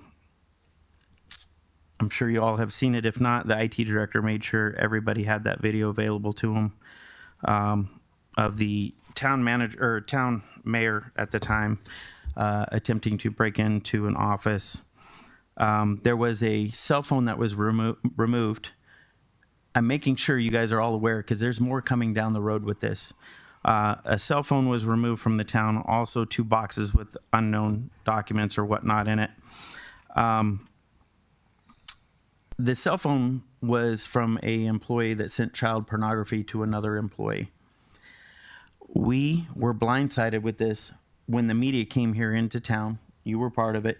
We had no idea what was going on. We had to figure it out and take appropriate action. It's really concerning that that phone went missing, as per every image, it's 10 years per image. But again, there's more coming forward with this. You all need to be aware. You all need to sit down with the manager and go over the HR issues that came about, the HR complaints, and all the documents that came about with this.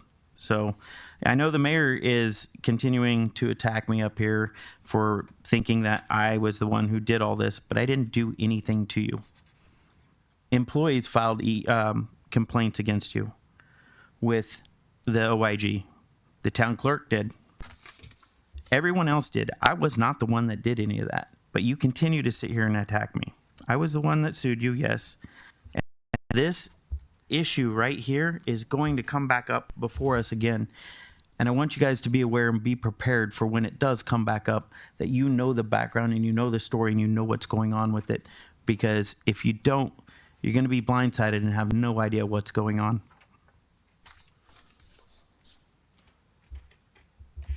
All I have. Are you finished? Okay. So I am going to address this issue. I'm going to address all of these issues right now so that we can clear this, so that we can stop having the same discussion over and over and over again and finally put this to bed. I've sent several emails to the clerk. So I'm going to start off because I wrote it out that way I make sure I cover everything. So the first thing is based on the title of the document, criminal activity. I'm going to present the definition of criminal activity to you, as long as criminal trespass, as well as theft, and amongst other things, because of the fact that I believe that these statements alone are misleading and slanderous in nature and absolutely have nothing to do with the order of business that should be brought before this council. but I also want to put it into all doubt and clarify the situation and other situations that my fellow commissioner has misconstrued and misrepresented as based on his previous actions, including, I'm going to start with the Sun Sentinel article in which he stated that the town misplaced $2.3 million under my administration. So if you could please pull up the article, which misstates the fact that that article right there, if you see it, it misstates the fact that $2.3 million was misplaced, misused, or whatever you'd like to say for the USDA loan. And it puts the town in a false light. It puts the auditors, we've had several independent auditors over the past 20 years. We've had Keith and Associates, we've had Grau and Associates, we have Sean Davis and Associates. Also, the JLAC, the Joint Legislative Audit Committee, also reviews this. The USDA also had to do draws. When you get a construction loan or bond, you have draws. You have to submit documentation back and forth to USDA before you're able to pull on those draws. Can you please show the email screen, basically where within 5 minutes of that article being put out, I contacted the clerk's assistant. She was able to go through and pull up how many documents? A ton of documents, hundreds and hundreds of pages. It also includes the emails to Ida and Bonnie, who are over at USDA, who have repeatedly been in conversations and communications with this town and allowing us to do the draws on that money. That money was used to renovate all of the lift stations in the city. So the fact that this was put out there, it makes the town look like, it puts the town in a false light. It provides inaccurate information. And the information is there. However, the problem is that if you fire everyone with the institutional knowledge, it can be a hindrance to running the town effectively and efficiently. And if you don't put processes in place before you terminate people, you don't access the records to know what was going on for the past 10 or 20 years. So these are things that have been done on a regular basis. It's been done right, and the documentation is actually sitting here in the town server, in the town's emails, and Public Works Department. There are records of what was spent. The engineer for the job was Craig Smith and Associates. In addition, in 2021, you paid off the loan. So how come that wasn't brought up in 2021? October 27, 2021, as you can see on that agenda, that loan was repaid. In addition, that loan was voted on to be reused to pay for Lift Station 17 during your administration, and it was never done. Okay, so that's number one. Second, we're going to discuss the hours that a commissioner works. We work 24/7, 365. During my 17 years, no one has ever questioned me about whether or not I can be in this commission, in this building, nor any other employee. So the fact that trespass charges were brought up, I'm going to pass this around, but this is basically all the after-hours login for employees, commissioners, and everything else, and there is a record of that. Can you just pull that up? I only did 2 screenshots. The one that says timesheet or time. So I'm going to pass this around. I printed out 46 pages of it, and basically I just sorted the hours from 7 p.m. to 6 a.m. so that you could see for the past 3 years, not including while the police department was here. I did take the police department names out, but basically this is the front door log. So if you guys want to look at it, you can. It's here.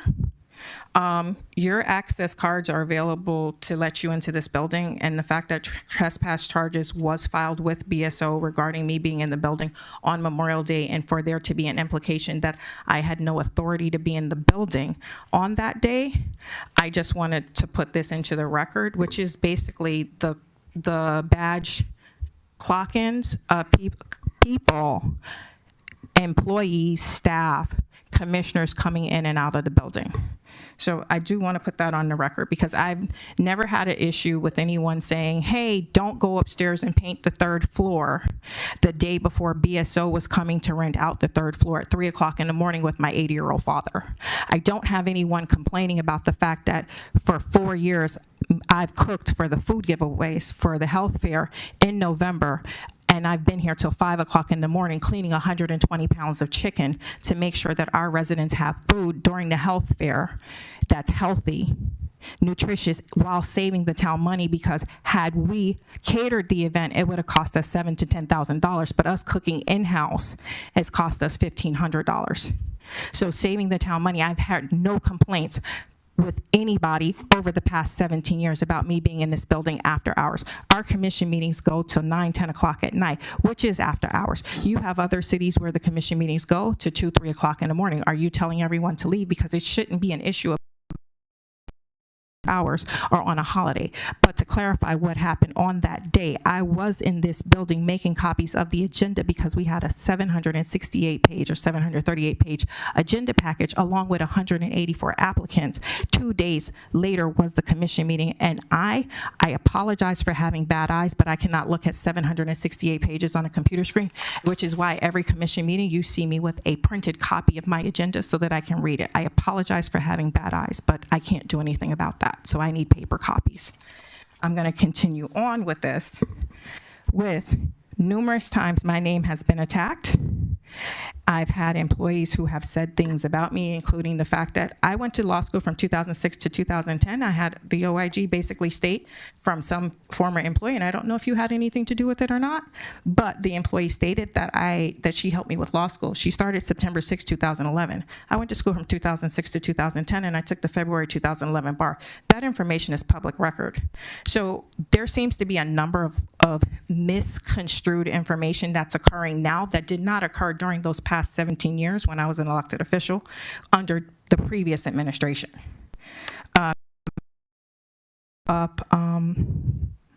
Did you get the timesheets? It's not opening, or it's not there? Okay.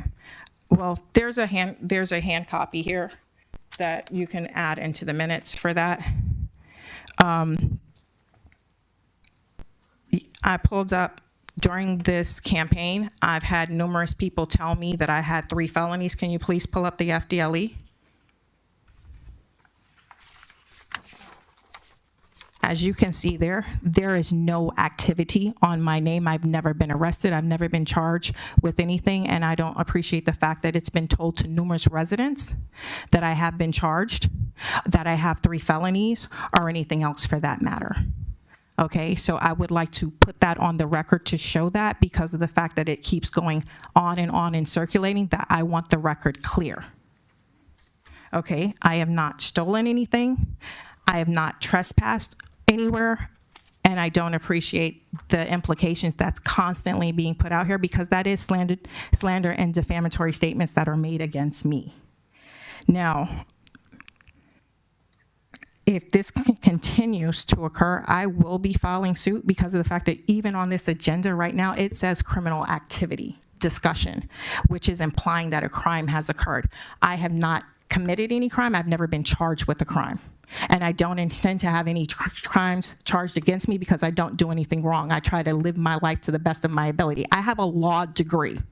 It's very hard to get that. I spent 7 years in college to get my law degree. I don't need anyone sitting here challenging it, questioning it, or trying to discount the fact that I went to school for 7 years, studied my butt off to get my diploma, and to be able to practice.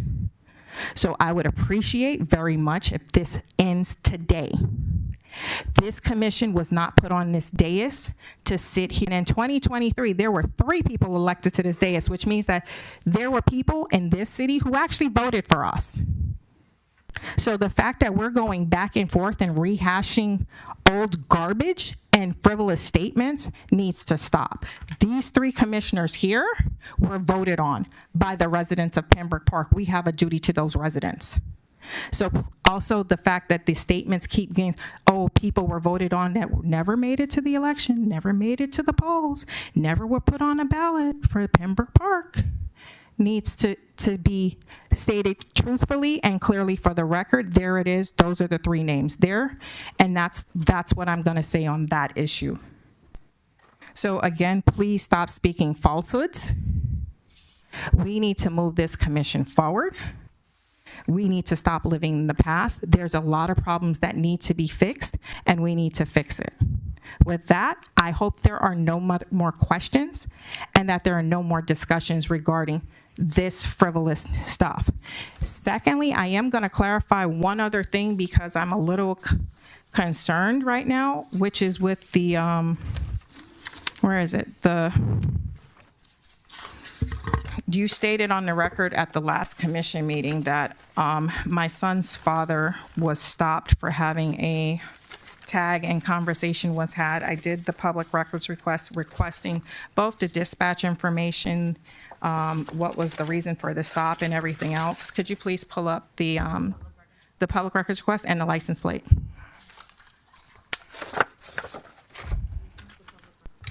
So I can't read that at all from here, but if you could please read that into the record for me, because I can't see it from this far.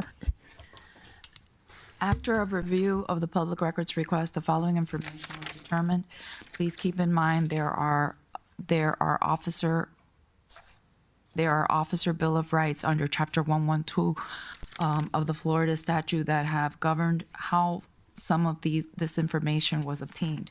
There was no traffic stop conducted. With that said, there is no body camera footage, no radio, audio recordings, or any interaction between the officer and the driver. The officer identified was Officer Goldberg, was around Town Hall as it was around shift change when he noticed what appeared to be an expired registration sticker on a license plate.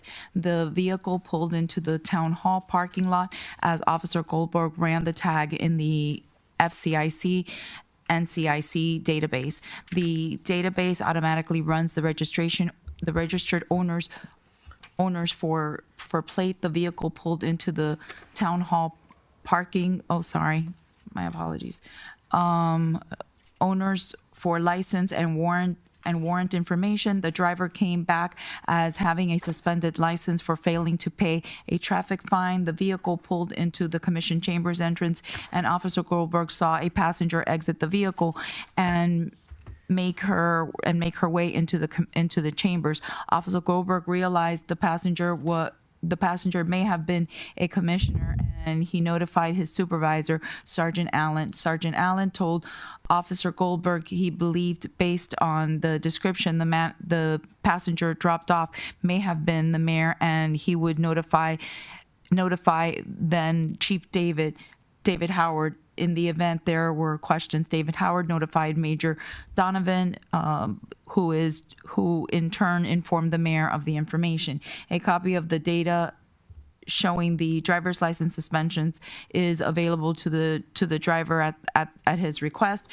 If you require additional information or if information you requested is not contained here, please let me know.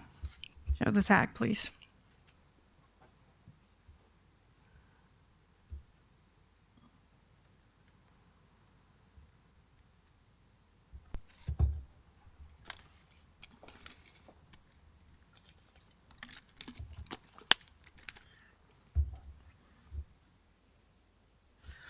What's today's date? May 24th. Of what year? What year is the? November 2023. Okay. So it was stated on this dais that he was pulled over, that a conversation ensued on an expired tag. That tag there you could see is old and worn, and that was taken during that conversation to show that the tag in itself, in fact, was not expired. And as you can see, it's worn and has been there. So again, I'm going to put this on the record. I am asking for the last time, please stop making falsehoods and putting false statements regarding myself and my family on the record or out to the community. It's ridiculous. It's uncalled for. It's unprofessional. We were elected to serve and represent this community. And we would like to do our job and stop having to play backpedal, defense, and everything else. I literally spent about a week gathering information, and this isn't everything that I gathered to have this conversation tonight, instead of addressing the issues that we really do need to be addressing, which are our lift stations, which are the sewer lines that are decrepit, that have raw sewage out on people's backyards that we need to fix. We need to move this town forward.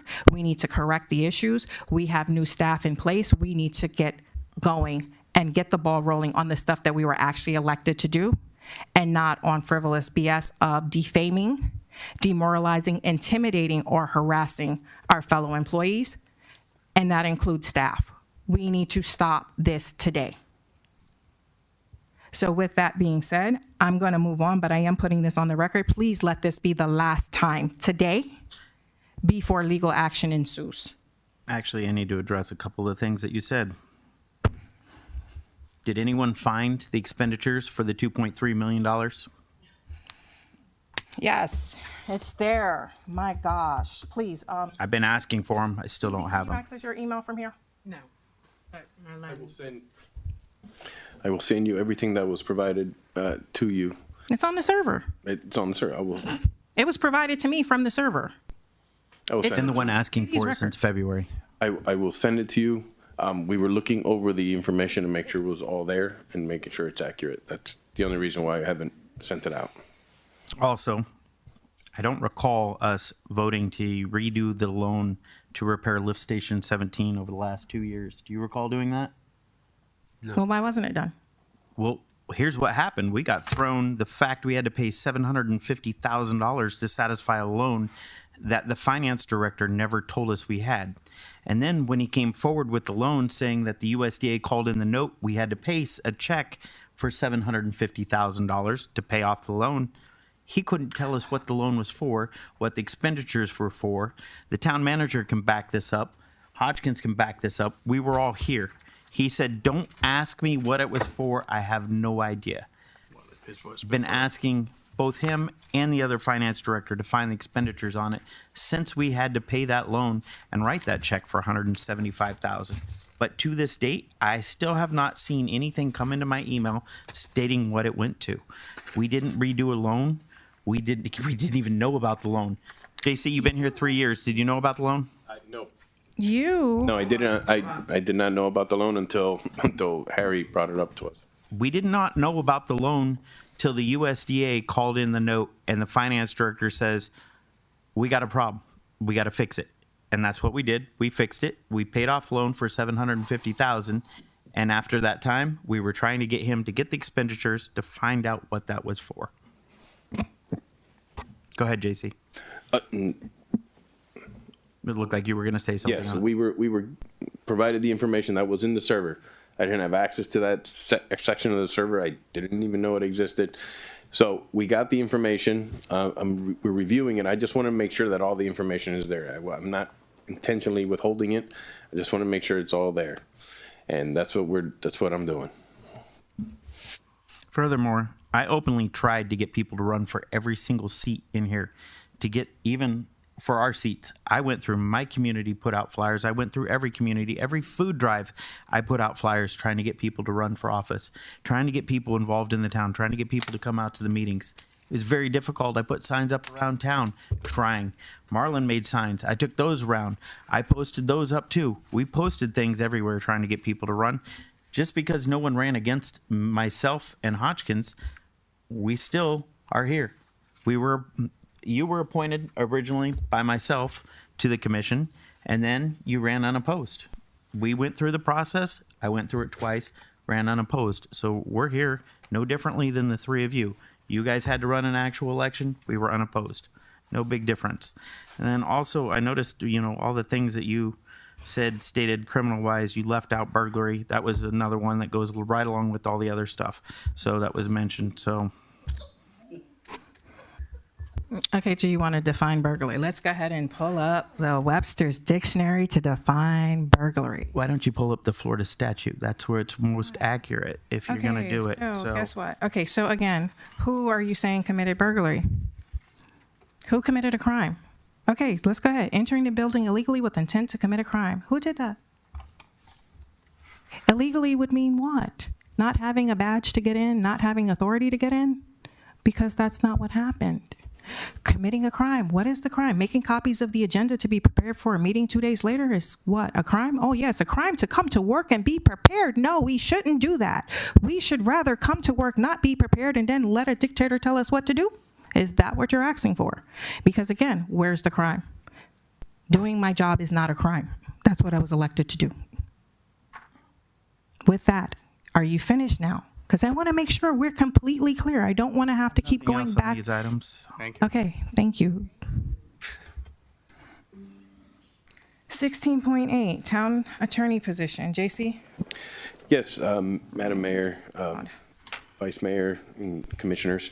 I'm seeking direction today regarding the town attorney position. As you know, Sam and Jake have been doing an excellent job here filling in on an interim basis, and I'm seeking direction from the commission.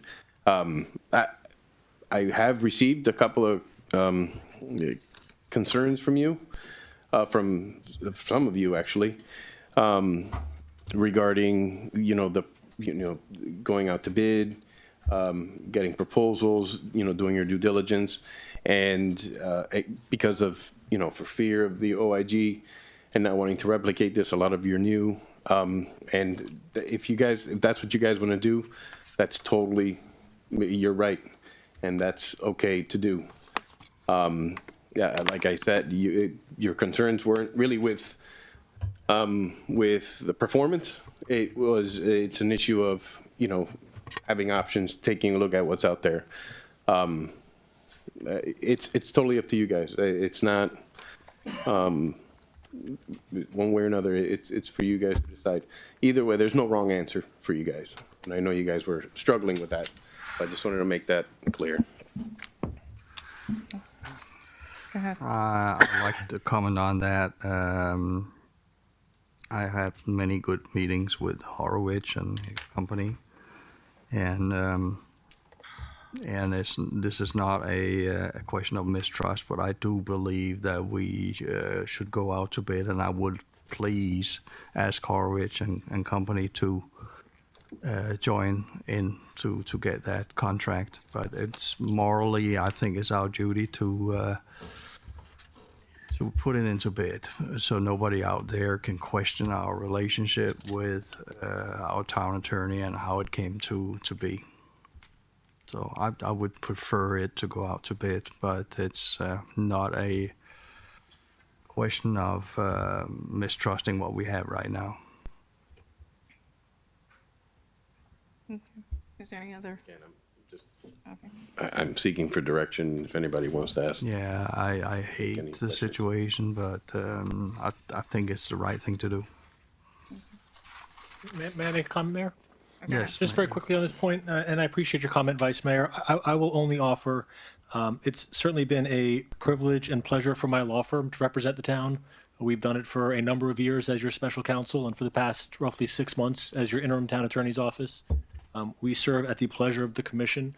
We will continue to serve at the pleasure of the commission so long as you're willing to have us. Again, I would only offer that we have no history with the town and that our only intent is to provide the best legal services we can to the commission and to your professional staff. I certainly respect your position. I understand where you're coming from, and I think there's merit to what you're saying. I would need to certainly talk to my colleagues and law partners to determine whether or not it was an opportunity that we wanted to pursue on a more formal basis. I wouldn't want to make any commitments now in the event the town went in that direction, but we certainly would look very closely at that. Again, depending on timing, we would certainly serve the town and serve in this capacity for as long as you needed us to go through that procurement process, if it was the will and intent of the commission to do that. If the commission wanted to stay the course with our office, we certainly would, continue on that course as well. But we serve at your pleasure, and we're happy with whatever direction the commission decides. Thank you, sir. Okay, thank you. Any other? Nope. No, I think we're good. Okay. So, I have consensus. Okay. Consensus to prepare an RFP and go out? I think so. Yes. Okay. Okay. Okay. I'm going to ask you, because I'm not exactly sure how we need to go about this. the previous administration basically blocked the former public works director who works for the town, one of the town engineering companies. Oh, sorry. I'm sorry. Okay. The previous administration blocked the former public works director who currently works for the one of the town attorneys. He has. Engineers. I'm sorry. Sorry. Work- Yes. they, engineers. they don't work for the town attorney. They Sorry. work for an engineer. Yes, the engineers. And so there was a letter that was sent out, and I'm not sure exactly what would the steps be to repeal that letter to basically allow for the former public works director to be able to be included in working on projects within the town. But he has a lot of institutional knowledge as he was here for probably about 18, 19 years. And I would like, I don't know if you just want direction to allow him to be screened back in, or do you need a letter, formal letter? Like, I don't know what needs to be done. It was just done by commission direction saying, hey, send them a letter. Okay. To don't allow this individual to be a part of our contract. He can do on anything else, but not work on anything on the town. Okay. A simple action reversing that by this commission would suffice, if I'm not mistaken. Again, Mayor, Commissioner, I'm not familiar with the history here, so I'm only hearing what you're saying for the first time. If the manager, assuming the process that led him to his current state is simply commission action, then a reconsideration or revisitation of that action would reverse course. Okay. Can we just do direction here, or do we need to do a formal vote? I don't know how that prior action was memorialized. If it was done by resolution or by vote, it would require similar action to reconsider. There was a commission vote where he was terminated from his position. There's a conflict of interest because he was working for the contractor on town projects and was even here at town hall going through the records for With your multiple permission, days. Mayor, if we could just confer with the manager, or maybe tomorrow or the next day, get a little more information as to this matter, bring it back on the 14th. Yes. Okay. Thank you, Mayor. All right. Thank you. Okay. Why do I feel like there was something? Oh, there was something else. I'm going to let you guys town clerk comments, and then I'll bring it back up once I find what it was I needed to say. Actually, I didn't have any comments, but now I do. I wanted to bring just to everybody's attention, and it's pretty much just because of communication. And Commissioner Jacobs, when you send me something, and because we have such little communication by your request, you've asked that I not communicate with you. Therefore, it makes it really difficult to put an agenda that, and then I also send out various emails letting everybody know, please check your agenda items to make sure that we get it correctly. So I would just recommend to everyone, if there's an agenda item, and it's your agenda item, please look it over and make sure that I've done it correctly, because I am human and capable of making mistakes. And I do want to explain, not explain, but just make a general statement that my job is to work with the OIG. From the day one that I got here, I've worked with Jean, Monica, Amy, and now recently I'm working with David. I provide what is asked of me, and that is it. No more and no less. And I don't reach out to them, they reach out to me. So I need to make that very clear. And in addition to that, I think that I would just appreciate, sir, just like the same way that you're asking me to just limit my conversations with you, I would appreciate the same. And just leave me out of your conversations. I'm no longer in them. Thank you very much. That's all. Thank you. Attorney comments? Thank you, Mayor. I have nothing this evening. Town manager comments? I'll make this real quick, Mayor. I had yesterday, the HR and I met with the entire police department yesterday evening. Not too long of a meeting, but they have an offer, or they have an invitation to all of you for a ride along. They would love the opportunity to meet with you, have you guys sit in the car with them, drive around during during their shift, so you can see what a day in the life for a police officer. we'll try not to get into any dangerous situations for you guys, but they really would like some one-on-one time with you guys. And there's proper waivers that we have and all that stuff so we can get you in there. And they will take care of you and get to know you a little better. I would encourage you to do that. Take them up on that offer because a little FaceTime with them, you get to know the person that's protecting our town. You get to know the human being that is our police officer. So if you get a chance, I'm going to send out an email and you guys let us know when you guys would like to do that. Probably, I'm assuming you guys are not going to want to do the midnight shift, but why not? It's me. Don't It's- my 4 a.m. That's true. That's true. Is it legal for us to do so? Yes, yes, it is. We're allowed to. yes, right? absolutely. Absolutely. Yeah, I have already accepted the invitation. So it's legal. We'll make sure that you guys are all set up. And there were a number of officers that were, I'll absolutely would love the opportunity. So I think it's a good way for you guys to get to know them. So that's all I have. Thank you. Thank you. Make sure that he sits in the back. With handcuffs on. I can play that game. Okay. Commissioner Jacobs, any comments? I have a bunch of questions for the town manager. Town manager, 25th Street project we discussed. When did we get that award? That award, that was in, I believe it was 2018, if I'm not mistaken. Okay. I'll have to double check that. It was funded for 1.4 million for the design and construction. Is that correct? That's the one that they took back the construction award. It was never awarded. It's a two-phase award. They first award the design, and then once it's designed, they reassess it to make sure it meets the criteria, what they call cost benefit analysis, and then they proceed to move forward with the construction. In this particular case, once the design was finished and it was it's in the completion phase, they said, hey, it doesn't meet the criteria has changed, and they changed it. But the original bit was we were funded for 1.4 for design and construction. I don't know what the ultimate number they would have given us is, but I can get that. All right. What happened, or how will this affect us gaining more grants in the future? It won't affect us getting more grants. That was just the cost benefit analysis, but it won't affect us. On all these 8 grants that we have pending, do you believe the town was completely forthright in the information they used to obtain each and every one of those grants? I wasn't here for when they applied for those grants, so I can't vouch for that. Okay.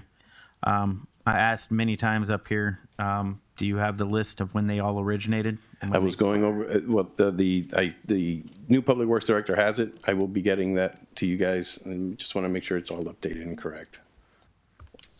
I've asked several times about discussion about special meetings, the hourly cost, what is costing the town? What's the total on that? Sir, I don't have that. I promise I'll have that to you tomorrow. We'll send that to you guys. All right. Weekly reports that you've been sending out for the last 3 years you've been here. I noticed on 4/21 they stopped coming out. Why is that? It's not that it was nothing intentional. It's just after 4/21 I was out of town. I got sick, but I'm going to continue doing them, so I won't stop. I read those reports weekly. It's critical for the commission to understand what's going on. And they will continue happening, sir. Okay. We've talked several times about the 6 outstanding ordinances that have been brought forward in months. I'm aware that the attorneys resent them to you. Are we going to see those on the next workshop coming forward? I did speak with the town attorney on those, and we're working on it, and they'll come as they're ready. They'll be pushed right forward into the next workshop. All right. Public Works, we have, for a long time now, we approved a bunch of equipment for Public Works using ARPA funds, like not the bucket loader, the backhoe Bobcat. Cat and some other. Actually, Bobcat we with went lifts. back on our records, and the commission did not take official action on the Bobcat. Okay, I thought we voted on a Bobcat.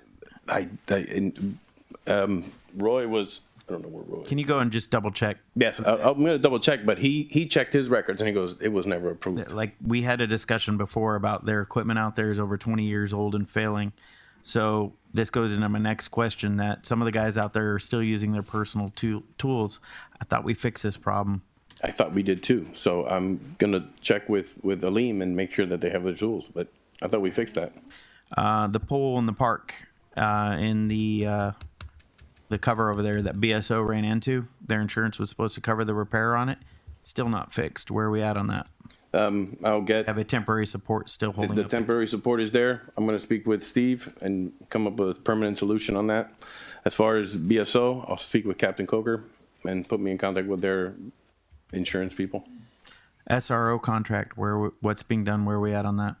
I know the town attorney had sent an email on to them, and Yeah, if I can. Thank you, Commissioner. We had some conversations with the Deputy General Counsel for the school board. She had directed that the chief, the former police chief, speak with his counterpart at the school board. Okay. They were working on a draft that would be circulated to the PD administration. Okay, I have her number as well. Thing is, the principals have asked me where we're at with that because the principals and the teachers are really looking forward to us having school resource officers instead of the guardian program. Where are we at with the PD build out? What's our anticipated completion date? I'll get with a contractor tomorrow and get the total the completion date. They have an issue with there's a structural wall, and that's going to be coming forward. Right now, I've approved for them to do the engineering for that shoring, and then they're going to give me a price on what the actual fix is. So until that wall is complete, I can't tell you that, but I don't have that right now for you. I'm waiting for them. And where are we at on the forensic audit, the town records? The gentleman or the firm I'm was working with, they have emailed me and told me that I will have it was supposed to be today or tomorrow. So I should have it by tomorrow. Okay, are we going to see that on the next workshop or the next meeting? Yes, sir. The 14th, I believe it is. Yes. Okay, that's all I have. Okay. Oh, telemetry, we were funded for it. So is that? Was But that I'm waiting- signed yet? No, it's not signed by the governor yet. Okay. So we're just waiting for that, and the process is once the governor signs, it goes to a department, then the department they'll come up with a grant contract, then they send that out, and then there's tweaking and legal review, and then we sign it, or come to the commission, approve it, and then we sign it. Yep. All right. That's all I have. Okay. It's my understanding that the contractor we're waiting for the contractor to pull the permit for the canopy to repair the canopy. So that's where we are with that right now. Okay, I appreciate that. Okay. Just an update for you. All right. Acting Clerk Commissioner Kashim, do you have any comments? You want to announce your event? You want to announce your event? Oh, yes. I like to invite all of my colleagues. I am trying to, I also knew they are trying to do some business with my country. So they will be explaining it in that event. So I tried to contact with the town clerk and letting them know to give you all, I think you guys, all of guys have the papers on, and I will be happy to see you everybody there. I wish tonight will be the fighting night as the last night as per, and I will requested my colleagues all of can we make together as a team and working for city and bringing some changes. This is the wish from I am requesting them. Thank you. Thank you. Thank you. We'll be there. I'll be there. Okay. Clerk Commissioner Hodgkins, any comments? No, good. Thank you. Vice Mayor Morissette? No, I'm good. Okay. I would agree and reiterate the sentiments of my colleague that we do need to work together and move forward this commission and stop bashing each other and attacking each other on the dais. I would like to see this town move forward. We have a lot of things to fix, and we need to get moving on that. These items just now during commissioner comments would have been great items to have as agenda items instead of the items that were placed on the agenda. So I would like to direct the attorney to make sure, or to put something in place where agenda items actually reflect things that we can vote on and discuss and move forward that actually benefit the community and the city and actually has stuff to do with city business. So We will do our best to embrace that in the procedures. Okay. Mayor, thank you. I appreciate that. With that, I'm going to move on to the announcements unless somebody has something. I hope not, because we've been here long enough. Okay, with that, the announcements. There's a food giveaway Saturday, June 3rd at 11 o'clock a.m. We do need volunteers for this event. So if you know anyone, A, that needs food, please tell them to come out. And two, if you have a few hours to donate of yourself, we'd appreciate, volunteers coming out to help to distribute and sort the food. We have the regular commission meeting scheduled for Wednesday, June 14th at 7 o'clock p.m. We have a number of ordinances on there that will be having its first reading. On June 17th, we have the citizenship drive from the hours of 10 to 2, and that's done with the county with Flick. And so for anyone who needs help filling out their citizenship application, we need to get more people registered as citizens so that they could vote in the next election. And also run for office. And then we have our special magistrate hearing Wednesday, June 21st, along with our workshop commission meeting on August 23rd. With that, I will entertain a motion to adjourn. And again, I thank my Public Works guys for sitting here throughout our meeting to see what we do.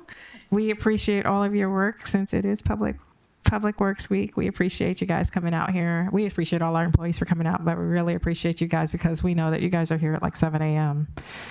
every morning out in the sun. So we appreciate you sitting here through our commission meeting. And happy birthday again to all of the July birthday employees. And with that, motion to adjourn. May. Yeah. I'm sorry, May. I'm sorry. I'm ready to go. I don't know. I'm tired now. So yeah, happy birthday, guys. And meeting adjourned at. Thank you all. Good night. Thank you. Thank you. I did.